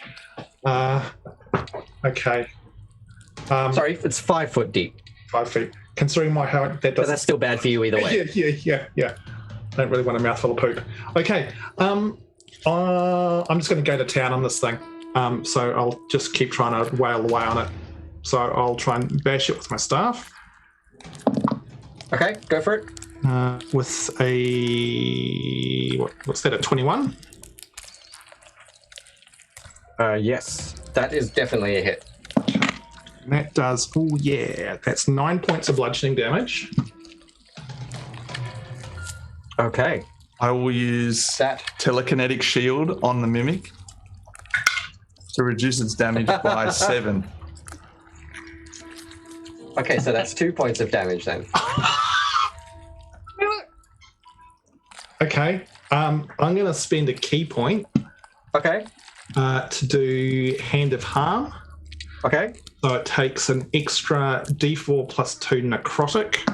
So that's another 5 points of necrotic damage.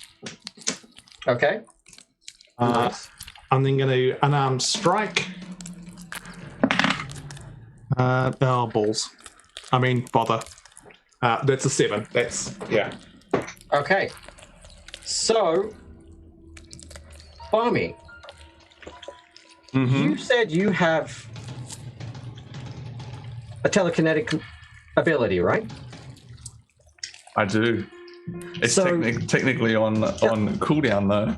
And you have like a telepathic ability to speak I to do. people, right? Yeah, I do. Okay. So have a think about this. Protecting this thing doesn't necessarily mean stopping it from getting hit and staying here. You can Yes. talk to it in the silence of your mind. Balos, what do you want to do? You got to roll a saving throw. That's right.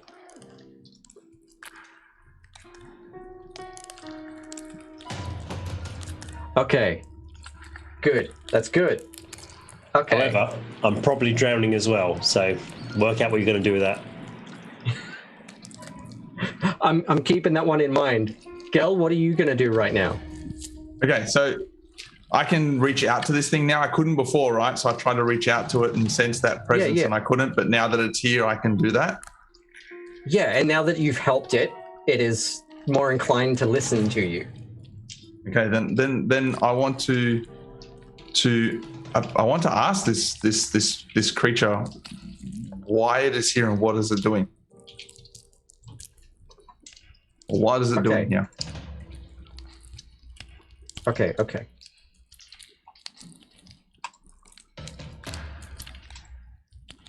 Easy meat. I feed here. It's just not a challenge at all. They bring me food. All I have to do is once a month or so, once every 5 rotations, I appear here, grab a couple of their little victims, and I'm satiated for a few weeks.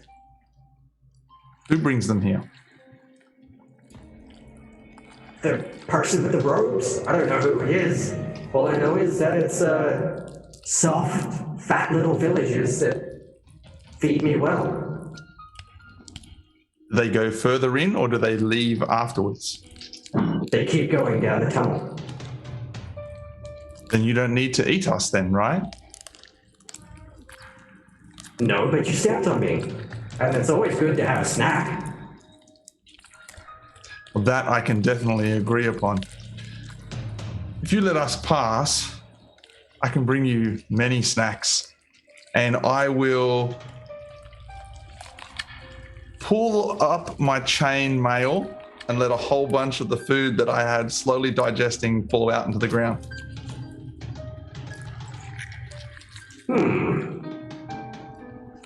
Curious. You are kin. Roll me a persuasion check.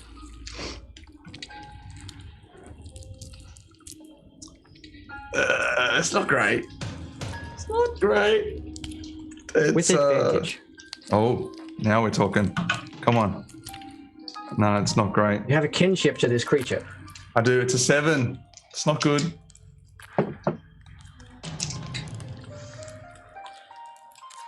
Look.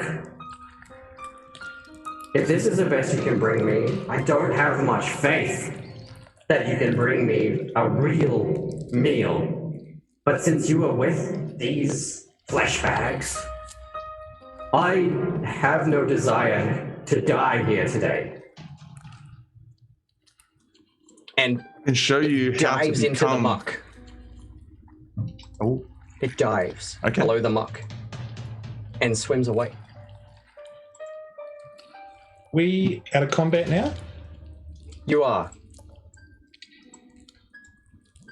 I'm going to dive into the water where Balos is Mm-hmm. and use my hands of healing to bring him back. Good show.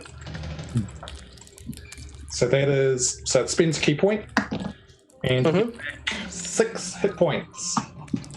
Nice. and I will reach down into the water, and 2 tendrils will come out from my shield, grab both Wendell and Balos, and assist them as they climb out. Okay. Yeah. Well, with that, they get out safely, and the rest of you make it across the plank. And ahead of you, you can see the mouth of the sewer tunnel. Would you like to proceed deeper into the sewer? Yes. Do we, Balos, how are you going? I mean, you don't look great. You also smell terrible, but so do I, and so does Ren. In fact, we probably all do now. Actually, can I cast prestidigitation on anybody who was in the sewer to kind of get that smell off their like robes? I will let you cast it on everybody that was in the sewer because you're all gathered quite closely in this tunnel. I wouldn't mind a rest, a soft bed, a week's worth of holiday, but a short rest would be appreciated before we go on, because I don't think I'm fit to fight. Well, let's get you through this tunnel and away from the lair of the mimic. Probably makes sense. I'm fine with that. Do you want to do anything here in the tunnel? Not be killed? Or... Well, so far ahead of you, you can see that it is a clean, like it's unusually clean copper pipe that you've emerged into.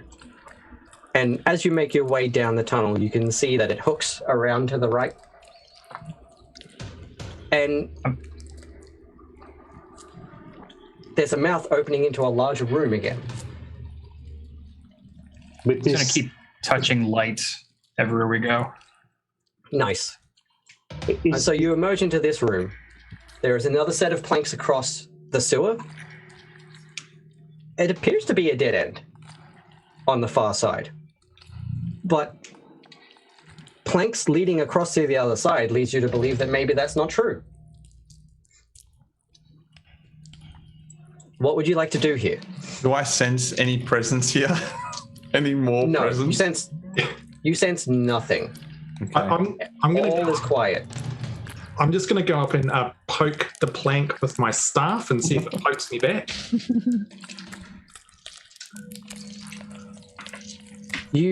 Nothing happens. The planks are planks. Can I cast Detect Magic?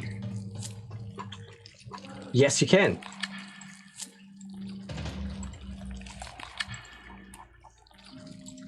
Yes, so we'll do that.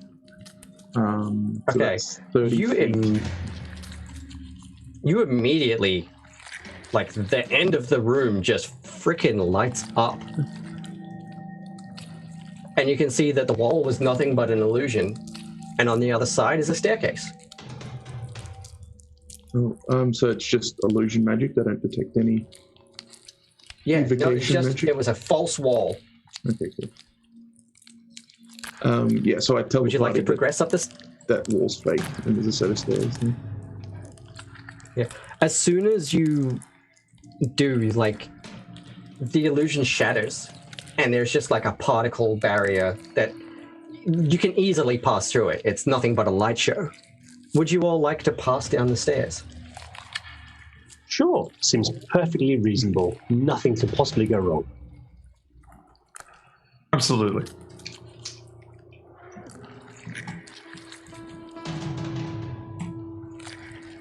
Okay. So, we're going to play this a little more interestingly, because we don't have a ton of time left. So allow me to grab your tokens.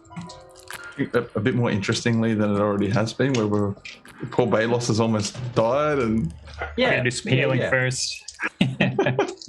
So, well, the DM does that. We take a short rest. yeah, you manage to, recover in the stairwell that you emerged into for a little while. It's a tense hour or two that you spend waiting and resting, but you can recover a little in that time. Can I also do a Song of Rest to add some extra hit points for those who need it? Yes, you can. Ooh. Because you're going to need it. Because after an hour or so further of travel after your rest, you emerge into a large room. There's a stairwell in the bottom corner that you can tell just sort of leads back up to the surface. But to the left of you, you can hear that there is just a massive commotion going on in the far room. The doors have been blasted off their hinges and lay scattered on the floor. And the sounds of battle rage from the other room.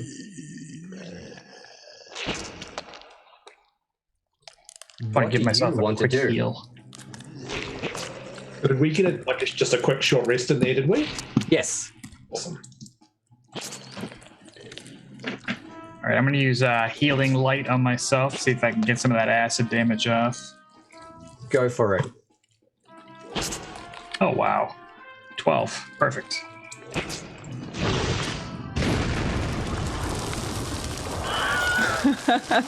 Wilhelm scream.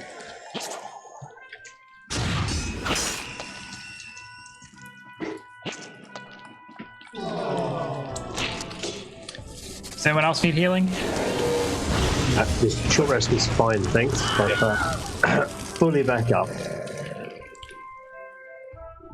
All right, well, let's go check out this commotion. Someone might need our help. Charge! I mean, let's go and investigate. Charge! Okay, so as you emerge into this room, it is just something else,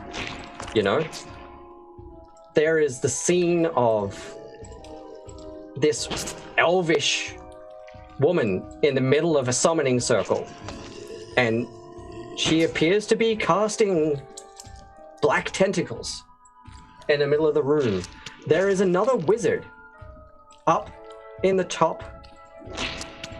The room is a large square room. The edges of the room are just surrounded with glowing green ooze in a trough around the edge, in the gaps of the walls.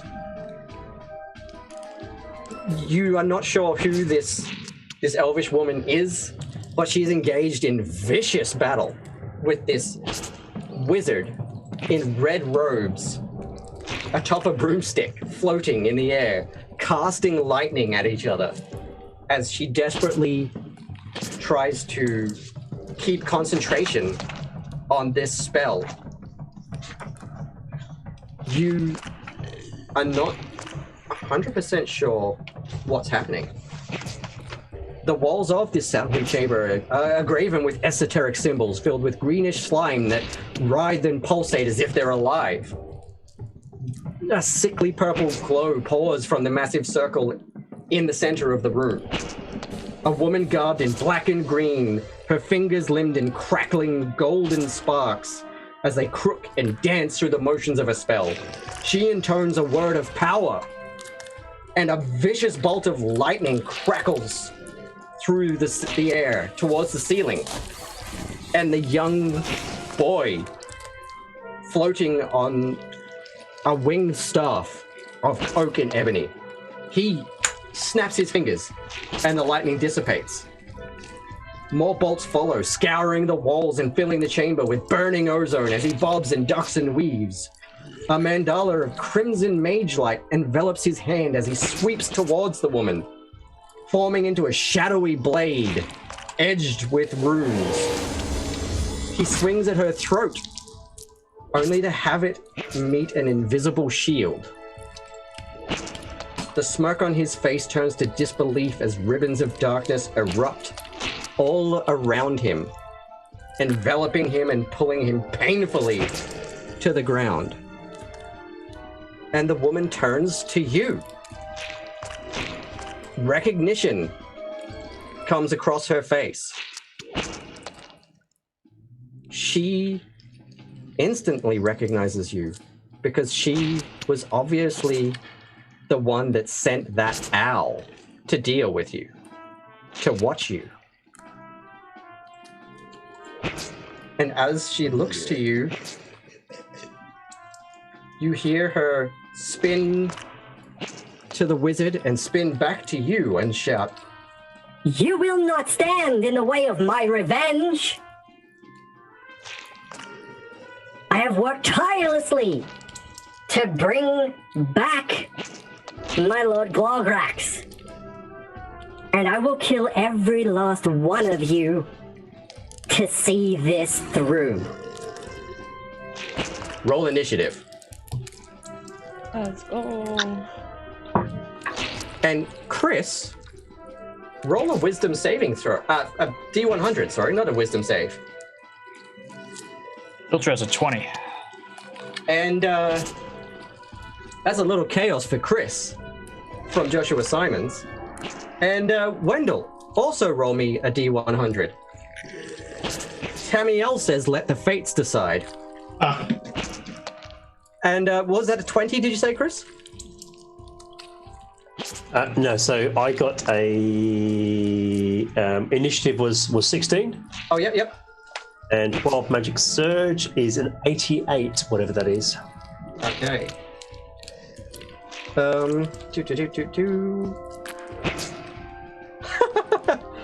Okay, so feathers, like ethereal, non-corporeal feathers appear whirling in the air around you.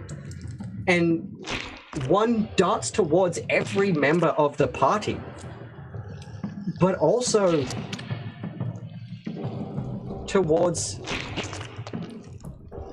the elvish woman and the small boy, the young lad, the red-robed wizard.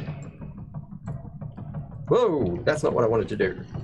I just want to select you folks and bring you into the room. All right, now where are you? You're there? Yeah.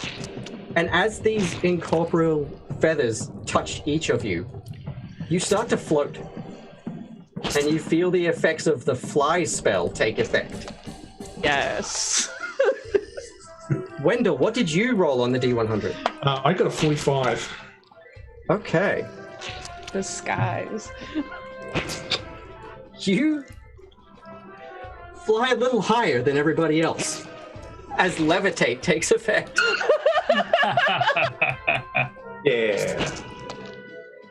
Okay, so you know what? I'm gonna make this easy, and I'm just gonna go clockwise on this screen for you guys for initiative for this fight.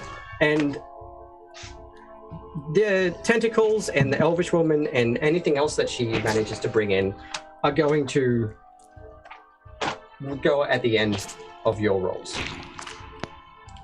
So, that being said, Garu, what do you want to do, buddy?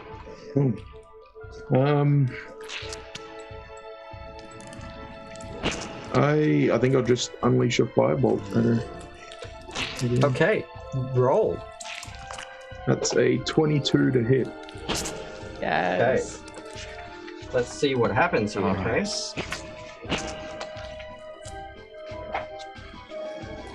That hits. Yeah, that hits. It does hit. Okay, so that's 9 damage. Okay, so you see your bolt of fire arc through the air. And an arcane sigil appears between it and Fenaria. And arcane sparks just fill the air. And you see the rune crack a little and then vanish again.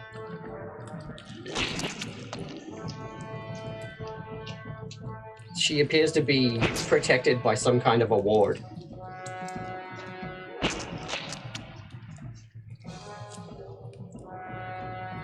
Do you have anything else that you can do on this turn? No, that's it. Okay. Wendell, what do you want to do? All right.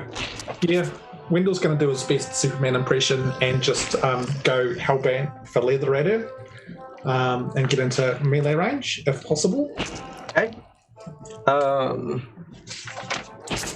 Yeah. Let me just double check if these tentacles are going to do anything to you on the way through. Sure, it'll be fine.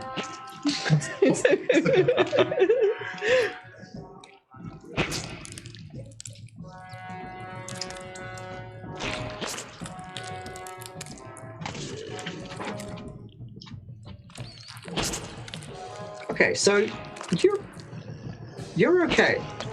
The tentacles don't seem to be doing anything to you. Instead, they seem to just keep grabbing and wrapping tighter around this red wizard. Interesting. All right, I'm just going to wail on this, the lady. So Okay. I'm going to go Staff Strike. All right, roll me your attack. That's a 19.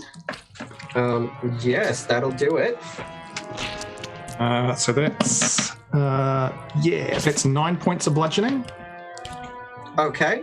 And then I'll spend a key point due to Hands of Harm. Okay. That's another 4 points of necrotic. Okay. I'm going to spend another key point to do Flurry of Blows. Yeah. 2 unarmed strikes. Load. One of them is a 23. The other one was a natural 1, but I'm a halfling, so I can re-roll that. And it was a miss. Okay, so yep. What did you roll for damage on that last one? The last one was another 4 points of bludgeoning. Okay, so all of your blows, you just see this rune pop up again and sparks fly, sparks fly, sparks fly. On that last unarmed strike, you feel a force against your fist as it forces through, and suddenly it dissipates and your tiny little fist pushes through and clocks her on the chin for 2 points of damage. Yeah, don't screw with the flying halfling. Right, that's me done. Okay, so the thing is though, that as you do that, over on the eastern side, this gross, squishy, pink blob of writhing tentacles and teeth and eyeballs pops out. And a gibbering mouther appears on the eastern side of the platform. But behind you, you hear a...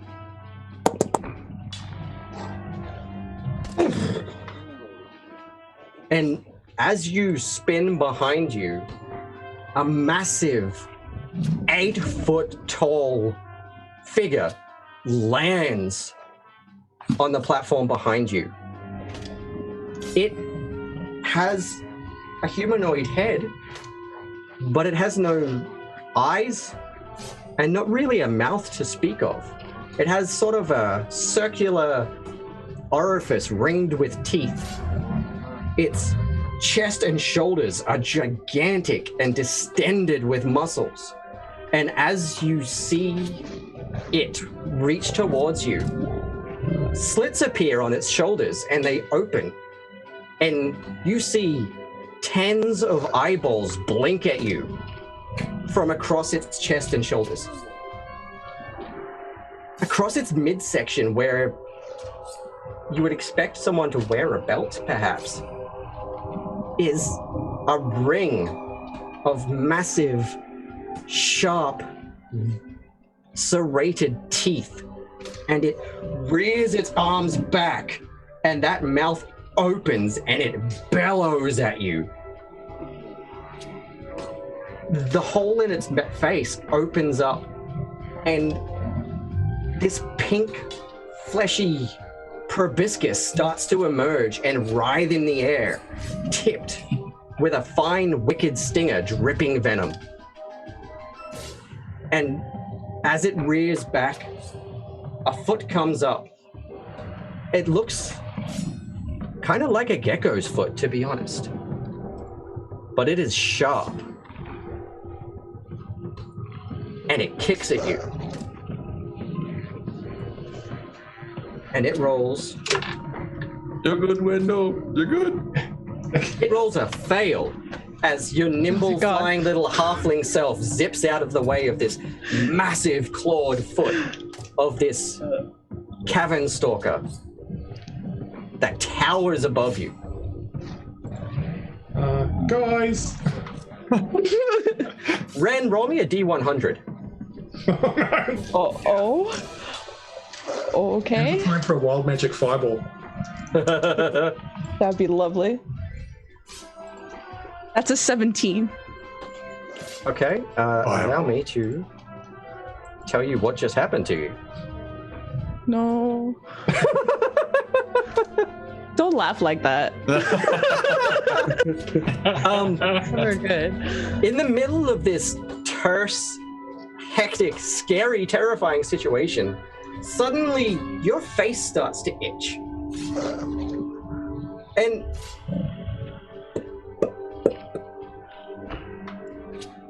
feathers sprout from your face, forming a big, long, bushy, feathery beard that remains until you sneeze.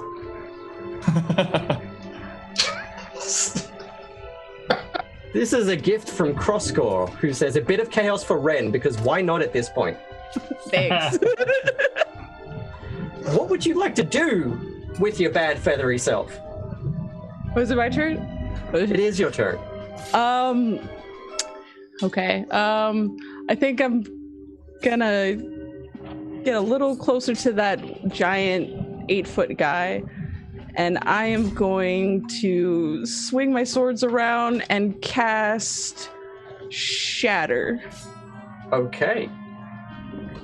That will be a con save of 13. Okie dokie. And that's to the big eyeball guy, did you say? To the big eyeball guy. That's a 17 at base. So I think he's okay. Yeah. Well, shit. I'm gonna stroke my feathery beard and take a step back. And for anyone wondering what this thing actually looks like, I am just gonna quickly slap the concept art for this thing up on Twitter for you all. It is a work in progress, and I hope it terrifies you. Okay, so does he take any damage from that?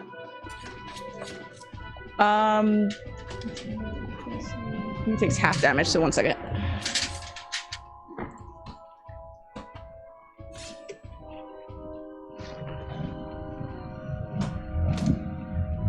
That was 20 total, so half would be 10 points of lightning damage, or thunder damage. Okay, cool. So, 10 points, you say? Yes, 10. Okay, so you see all of the eyes on its left shoulder close and sizzle and pop, leaving red ichor to drip down its arm as it bellows and turns to you with its stinger proboscis flailing wildly in the air.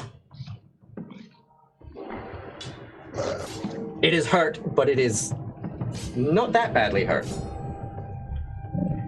That's all I can do. That's all you can do? That's all I can do. Viltra, you're up. All right.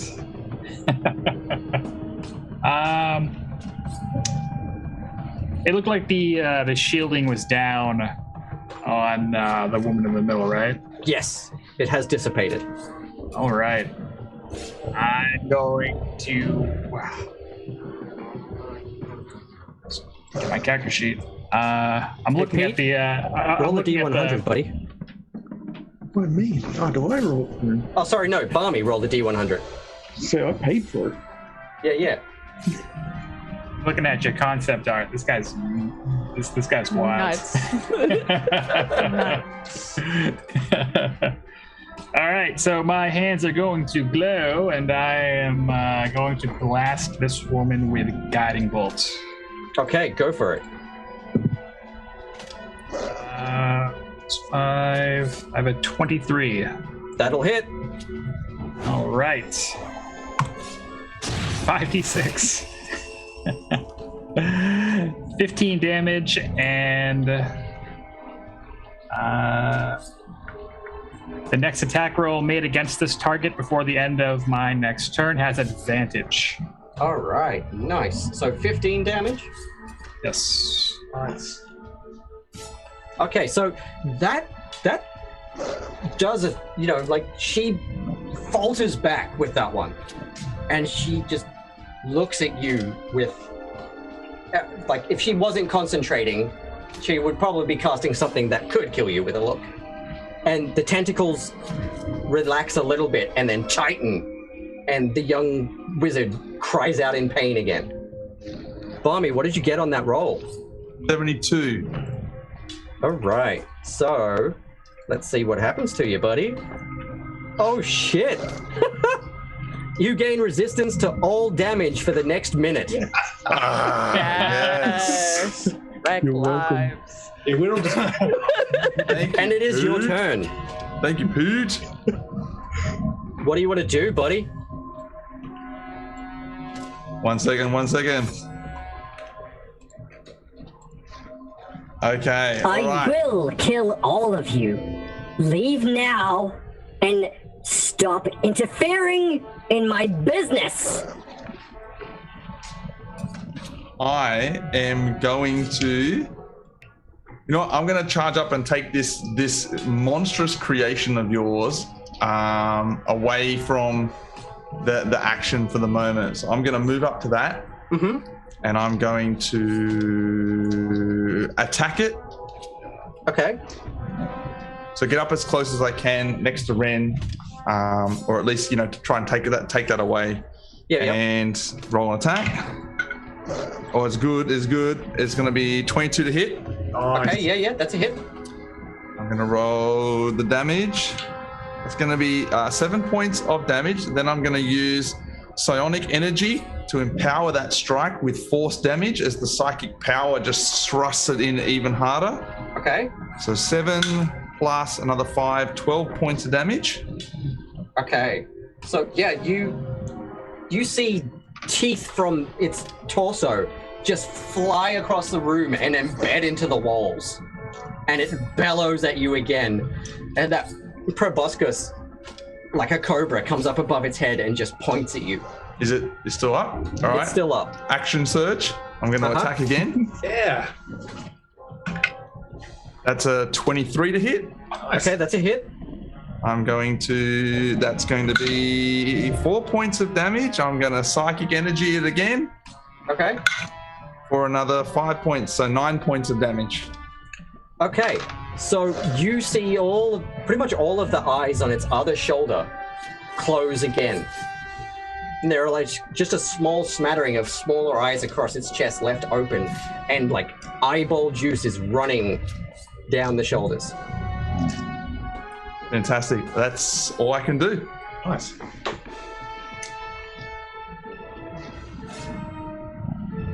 Chris, what do you want to do? I see the creature, and I just think that from your drawing, Shaun, it's just misunderstood and probably just needs a cuddle. But ignoring that, Belos is going to fly at the wizard, the female caster, and make her apologize for her ways and attack. Okay, what are you going to roll for? Well, I'm getting advantage because our mage friend lit her up like a Christmas tree, so I will attack her with a longsword. Thank you very much. Coffee extinguishes my mohawk. Well, interestingly, because of the advantage, I get a nat 20. And because I'm a paladin, guess what I'm going to be pumping into that, Shaun? What? Holiday wishes and, Oh wait, that's a smite. Sorry, so that is 68 coming your way. Holy shit! Jesus. Shit. Okay, so Let's go. yeah, Hey, it was your mimic. That's to the elvish woman, right? Oh, yep. Okay, and you hit her with your sword plus smite? Yeah, so that's a straightforward longsword and smiting damage on top of that. So Okay, yeah, so you see the glowing energy and hear the magic of your smite surge through your blade as you cleave her in half. And the pieces fall to the ground. And the tentacles start to dissipate. And disappear. I lost. The red wizard arises and glances at you and says, "Thank you, my friends," and spins. Let me just see what he's got up his sleeve, because you still got a gibbering mouther to deal with.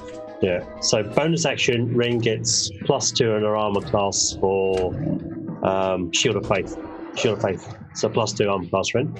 Okay. He is going to cast Ray of Frost at the gibbering mouther to back you all up. And that's a really bad roll, so all he does is freeze some of the ooze on the far side of the room. And damaged as he is, he starts to back in to the midst of your group so he can cast from afar while everything else happens. And guess what? It's the Cavern Stalker's turn. So this weird beast with the eyeballs and no face turns to Gel, and it rears up with its back legs and kicks. That is a terrible kick. And it hits you, but it just bounces off. You just hear the boop, boop, boop, boop, boop under your armor.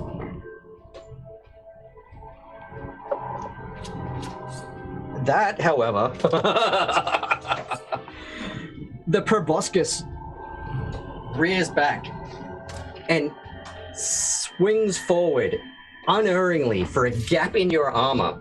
The stinger tip just diving into your gelatinous body between the armor for, let's see, 6 piercing damage. Now make me a Constitution saving throw. Is that halved, right? I got resistance to all damage? Oh yeah, you do. So 3 damage. 3 damage? But also okay. make me a Constitution saving throw. Okay. Uno momento. Constitution saving throw. You got it.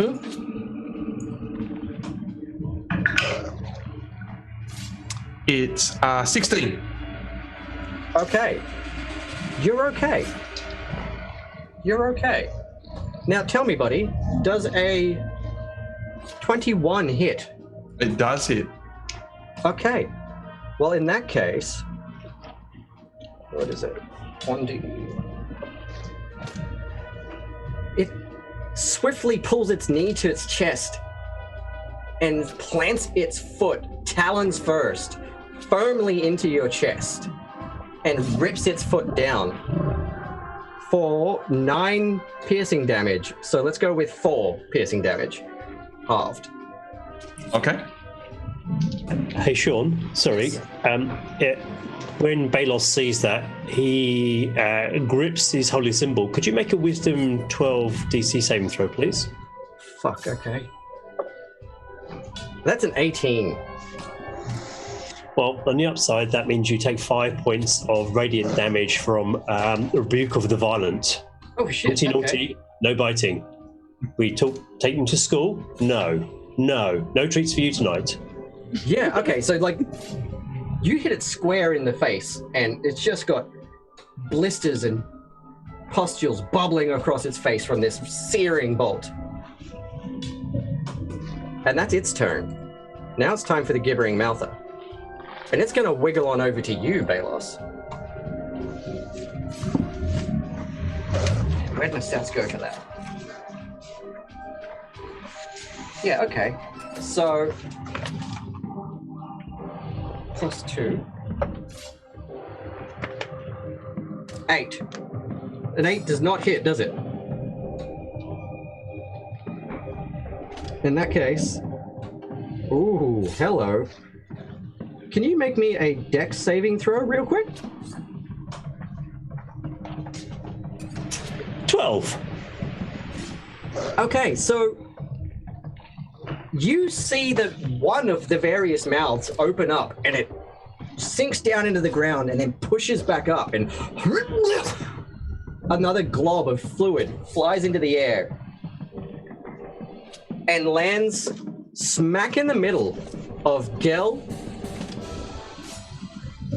Wendell, and Balos.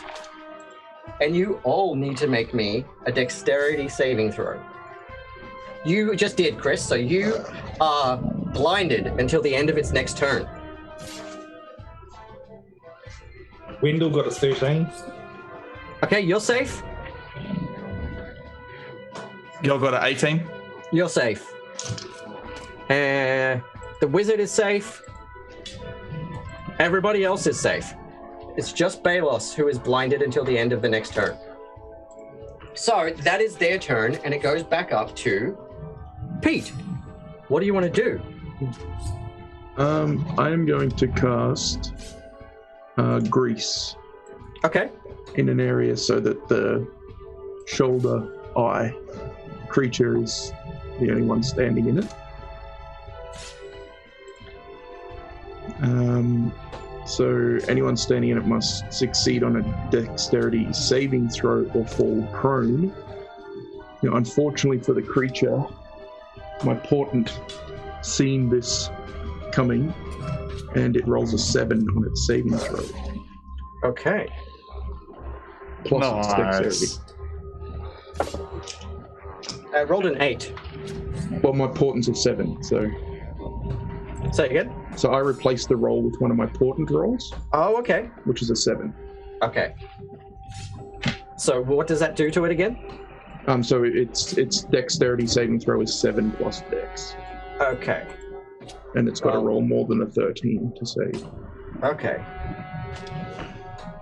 Divination. So it's 9. No, 10. Sorry, 10 with that. Yeah. So that's not a save. No. Nice. So it's prone. Okay. Okay, yeah, so it is on the ground. Wendell, what do you want to do, buddy? Oh, well, it's on the ground, so I'm going to go to town on this thing. Staff ahoy, so it'll be advantage because it's prone. So that'll be still not great. 16. Yeah, no, that'll do it. All right, so just meets beats. So that's bugger. I only rolled a 1. So that's 4 points of bludgeoning. Okay. I'll use my last key point to pump in my last hand of harm. So this is going to be another 1. So that's 3 points of necrotic. And then bonus action, unarmed strike. And that's a 17. Okay, so you punch this thing square in its maw on the ground. And from the point of impact, you just see kind of like frostbite spread and take hold in its flesh. And it stops moving. It is dead and very rapidly decaying. Game straight. Awesome. Ren, you're up. So which one is left? The gibbering mouther. That's it. Okay. Then I am going to and I am going to cast Dissonant Whispers. Okay. So it's a Wisdom 13 save. That's an 18.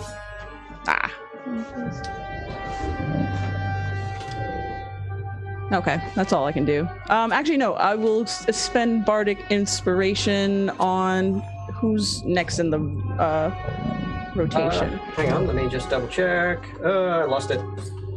I'm on the wrong screen. It is Viltra. I will give Bardic Inspiration to Viltra. All right, Viltra buddy, what do you want to do? So I want to blast this guy, or so I got too many windows open all of a sudden. I'll just hit him with another guiding bolt. Okay. Roll. I got a 17. Yeah, that's a hit. All right. 5d6. 20 damage. Okay, yeah, so you fry off the top half of this fucking thing. And you can hear sort of too many mouths.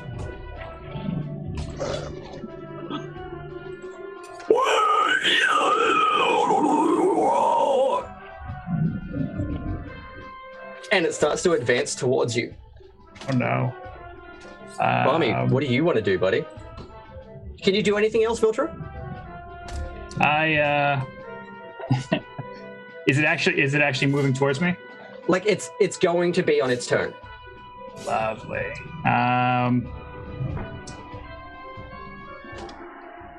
I'll back up.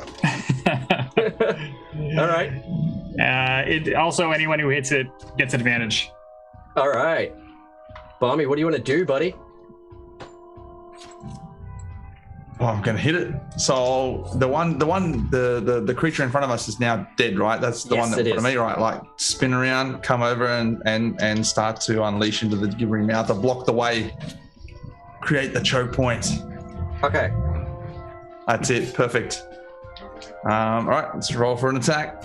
Roll me a wisdom save. Oh, wisdom save. 1 second. All right. 8. Okay, so what attack were you about to roll? Just a melee attack. Okay. Go on. Okay. Go on. It's 24 to hit. Yep, that'll hit. Okay. Roll damage. Yeah, roll damage. I don't like how agreeing he is, right? Like he's like, yeah, go for it. Knock yourself out. Passive. It's 6 points of damage. Continue. Yeah. So Because I'm gonna. In your mind right now, you hear a booming. Turn! Do not strike me. Strike elsewhere. And your attack hits Wendell. Oh no, poor Wendell. It's okay. I'm fine. Can you do anything else? I can grapple him. Okay, go for it. Okay, Wendell. You can actually attack the thing again now. If you want to. No, I don't have any more action. I don't have any more attacks on my action. So, Wendell, your contested strength roll. I mean, if you wanted to cuddle, you could have just asked. But I mean, thing. I rolled a 17. Yeah, I rolled an 8. So as my weapon comes down and hits you, the crystalline structure of it actually decrystallizes a bit, and little pseudopods come out and like hold onto you, and it's now like you're grappled onto the weapon. I love it. Chris, you're up. What can you do to take this thing down? So I'm just going to run blindly at it. So on the upside, I'm blinded. On the other upside, it's being guided ported. So disadvantage, advantage, yay. A straight roll. So I'm just going to run. Balance is going to run straight at it and hit it. Okay. Now, because he's running straight at it, something interesting might happen after this roll. Okay. Because he's a Minotaur and he lowers his horns. Okay. So, first one misses, but his horn strike gets an 18. Oh, yeah, that'll do it. Gores this thing after missing with the swipe, after swiping blindly.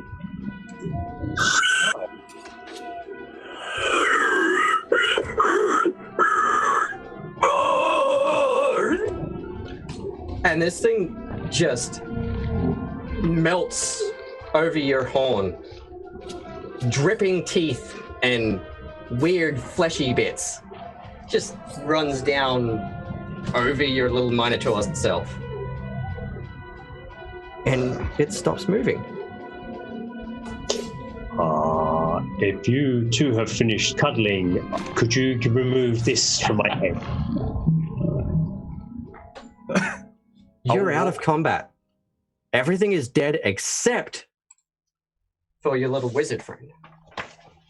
I will walk over to Balos and I'll just put the shield up on him, and the pseudopods will just go and consume all of that gibbering mouth.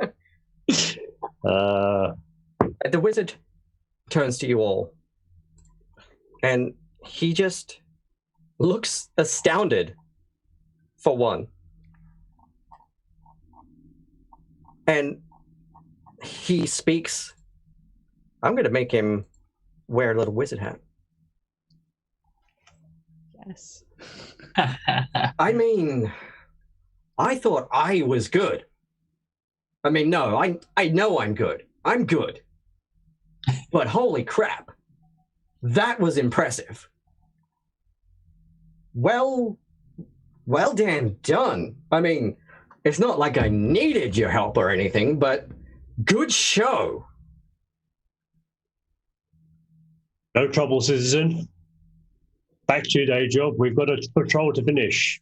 And if you have anything, to eat, my colleague here, who's pretty hungry, that'd be great. If you could fill out several of the forms on how we did during this day, and, how you'd rate it 1 to 5, that would be great. And explain what you were summoning here and what you were stopping. That would be very handy. Well, there's some kind of otherworldly ooze god that Fenaria was trying to summon, and, well, obviously we don't want that to happen. I think, from what I can tell, it was an aboleth, long banished, that she was trying to bring back to the material plane. And, well, we just can't have that. That would really mess up what we're doing here in Tai. So the Red Wizard sent me to deal with it, and I was dealing with it until you came along and made a mess of everything, but, you did a good job. You did a good job. And I could tell you what. Here. I've sort of got a feel for what was happening here, and we know how to stop it now. You guys can have, well, you can borrow this. And he hands you his fine oaken staff with little flappy wings on one end. When inactive, the wings look like they're just like decorative wings made of gold with tails that wrap around the top of the staff. But it acts like a broom of flying. And you can dish it out amongst yourselves.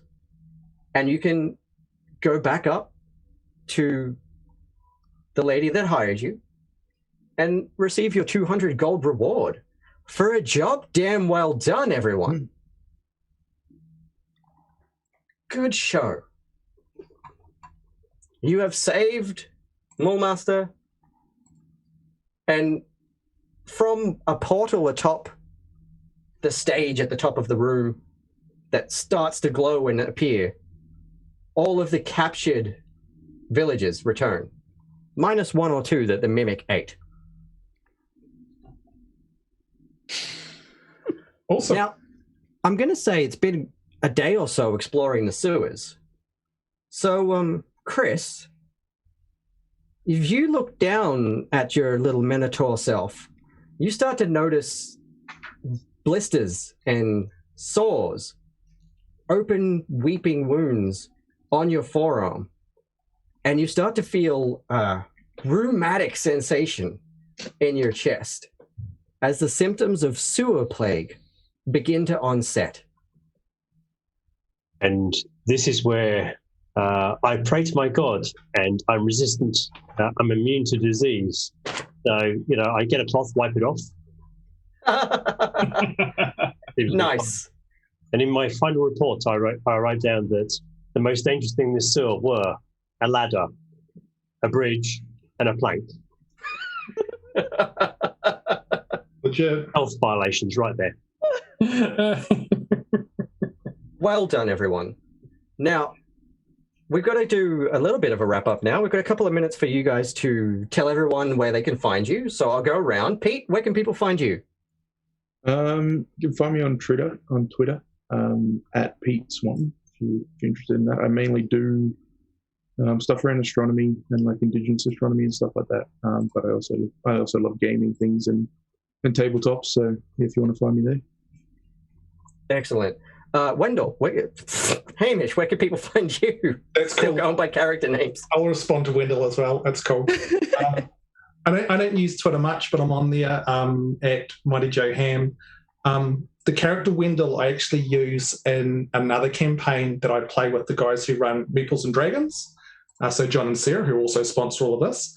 And they put updates every whenever they can on our sessions. So if you're interested in seeing what Wendell and a bunch of other adventurers get up to, then go and check out their website and have a look at their blog and stuff. Wicked. Eli, where can people find you? You can find me on Twitter at A Ghost of Eli, but you can also find me with my podcast group, Mayday Roleplay. We currently have a Delta Green campaign, and I am also running a homebrew D&D campaign set in my Archipelago campaign called Ashoka Precious Cargo. Wicked. Matt, where can people find you? Hello, I am Dungeon Glitch all over the internet, specifically Twitter. Also, if you like nerdy D&D stuff and t-shirts, jumpedfirefly.com. But if you just go to my Twitter, you'll find it all there. Yeah. Head to Matt's Twitter. Check out both the Gem Firefly and Dungeon Glitch range. I've got the Flag Cup. I have the Vaporwave Orc shirt, which is amazing. Their designs are really cool. And if you go and use Brain Beast 15, you get 15% off. Yeah. Barmy, where can people find you, buddy? You can find me on Twitter at Barmy Army, and it's up there on the overlay. But you can also find me at Indigitech, which is what we're doing here. So we do a whole bunch of stuff with Indigenous people in STEM, but we also have our actual play all Indigenous D&D group once a month. So just check that out. We put that up there, and it's pretty cracked. but it's real good fun. So. And Chris, where can people find what you're up to, if they can find it anywhere? In fact. Nope, absolutely not. So I'd just like to thank everybody in chat that donated. It is absolutely super kind and fabulous for you to do that. Any promotion, whether it be money, abuse you're throwing at us, just retweeting this sort of stuff is absolutely brilliant. And thank you so much. This is a really important cause. So many people will hopefully never get to meet and help in so many different ways from doing this. Shaun, you're awesome. Everybody in this group, you've been hilarious. And the mods and people looking after us and Ardent, thank you so much for doing this. Back to you, Shaun. Yeah, thank you all for playing. It's been a wonderful time. I wasn't sure how we were going to go with the first couple of fights. I beefed up the initial ooze fight because I knew you were going to chew through those grey oozes way too quickly. So I added one extra one. But we did actually end up... Let me zoom out here and I'll show you real quick what we skipped past. Let me just turn the fog off. There was another fight with 2 gibbering mouthers and a dead body to find, and just a bunch of corridor to investigate. But I thought, no, let's skip it and get straight to the big fight so that we could do this all in the time allotted. And as far as me, you can find me on Friday playing in RJ Cresswell's game. I'll be playing my favorite character of late, Alistair Ray, wearing Alistair's face. And you can also find me on the 23rd of May for the next episode of The Shifting Spire, which Pete and Barmy have been victims of, with Roll for Damage, who are a really cool channel. I'm really looking forward to playing with them. They're wonderful people. And a huge thanks to Jasper's, huge thanks to Fenway, Ardent, Meeples and Dragons. There's just everybody involved in this event. This is a fabulous event that I've been wanting to get involved with for the longest time. So I was really glad that I could be a part of Jasper's this year. And I really hope that we smash it out of the park and raise tons of money for suicide prevention and awareness. And also that we get to show the world what the Aussies are capable of. It's time for the Aussie takeover of D&D Twitter. And there's so much amazing talent. The Indigitech team, I Split the Party, I Speak Giant, and just so many more amazing, talented creators here in Australia. So, yeah, show it to everyone.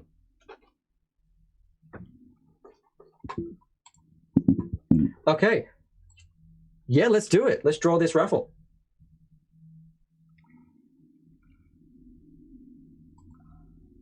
Hockey dokie. The winner is... Do you have a drum roll, Shaun? You need a drum roll. Yeah. Just another demonic voice. That's just... Yeah. And the winner is... It's Tony, aka Talara79. Woo! Can we get subtitles for that? Yeah, we need captions for that for sure. Yeah, that one's a bit rougher. Talara79, aka Tammy, has won the raffle. Thank you for entering the raffle. Thank you to everyone who donated. Thank you to everyone who's hosting everything. Congrats. Rock on. Keep making great content, everyone. Thank you again. Yeah, thank you, Shaun. Thank you so much for running this, man. Thank you. Yeah, thank you, buddy. My pleasure. Okay. Bye-bye, everybody. Cheers, guys.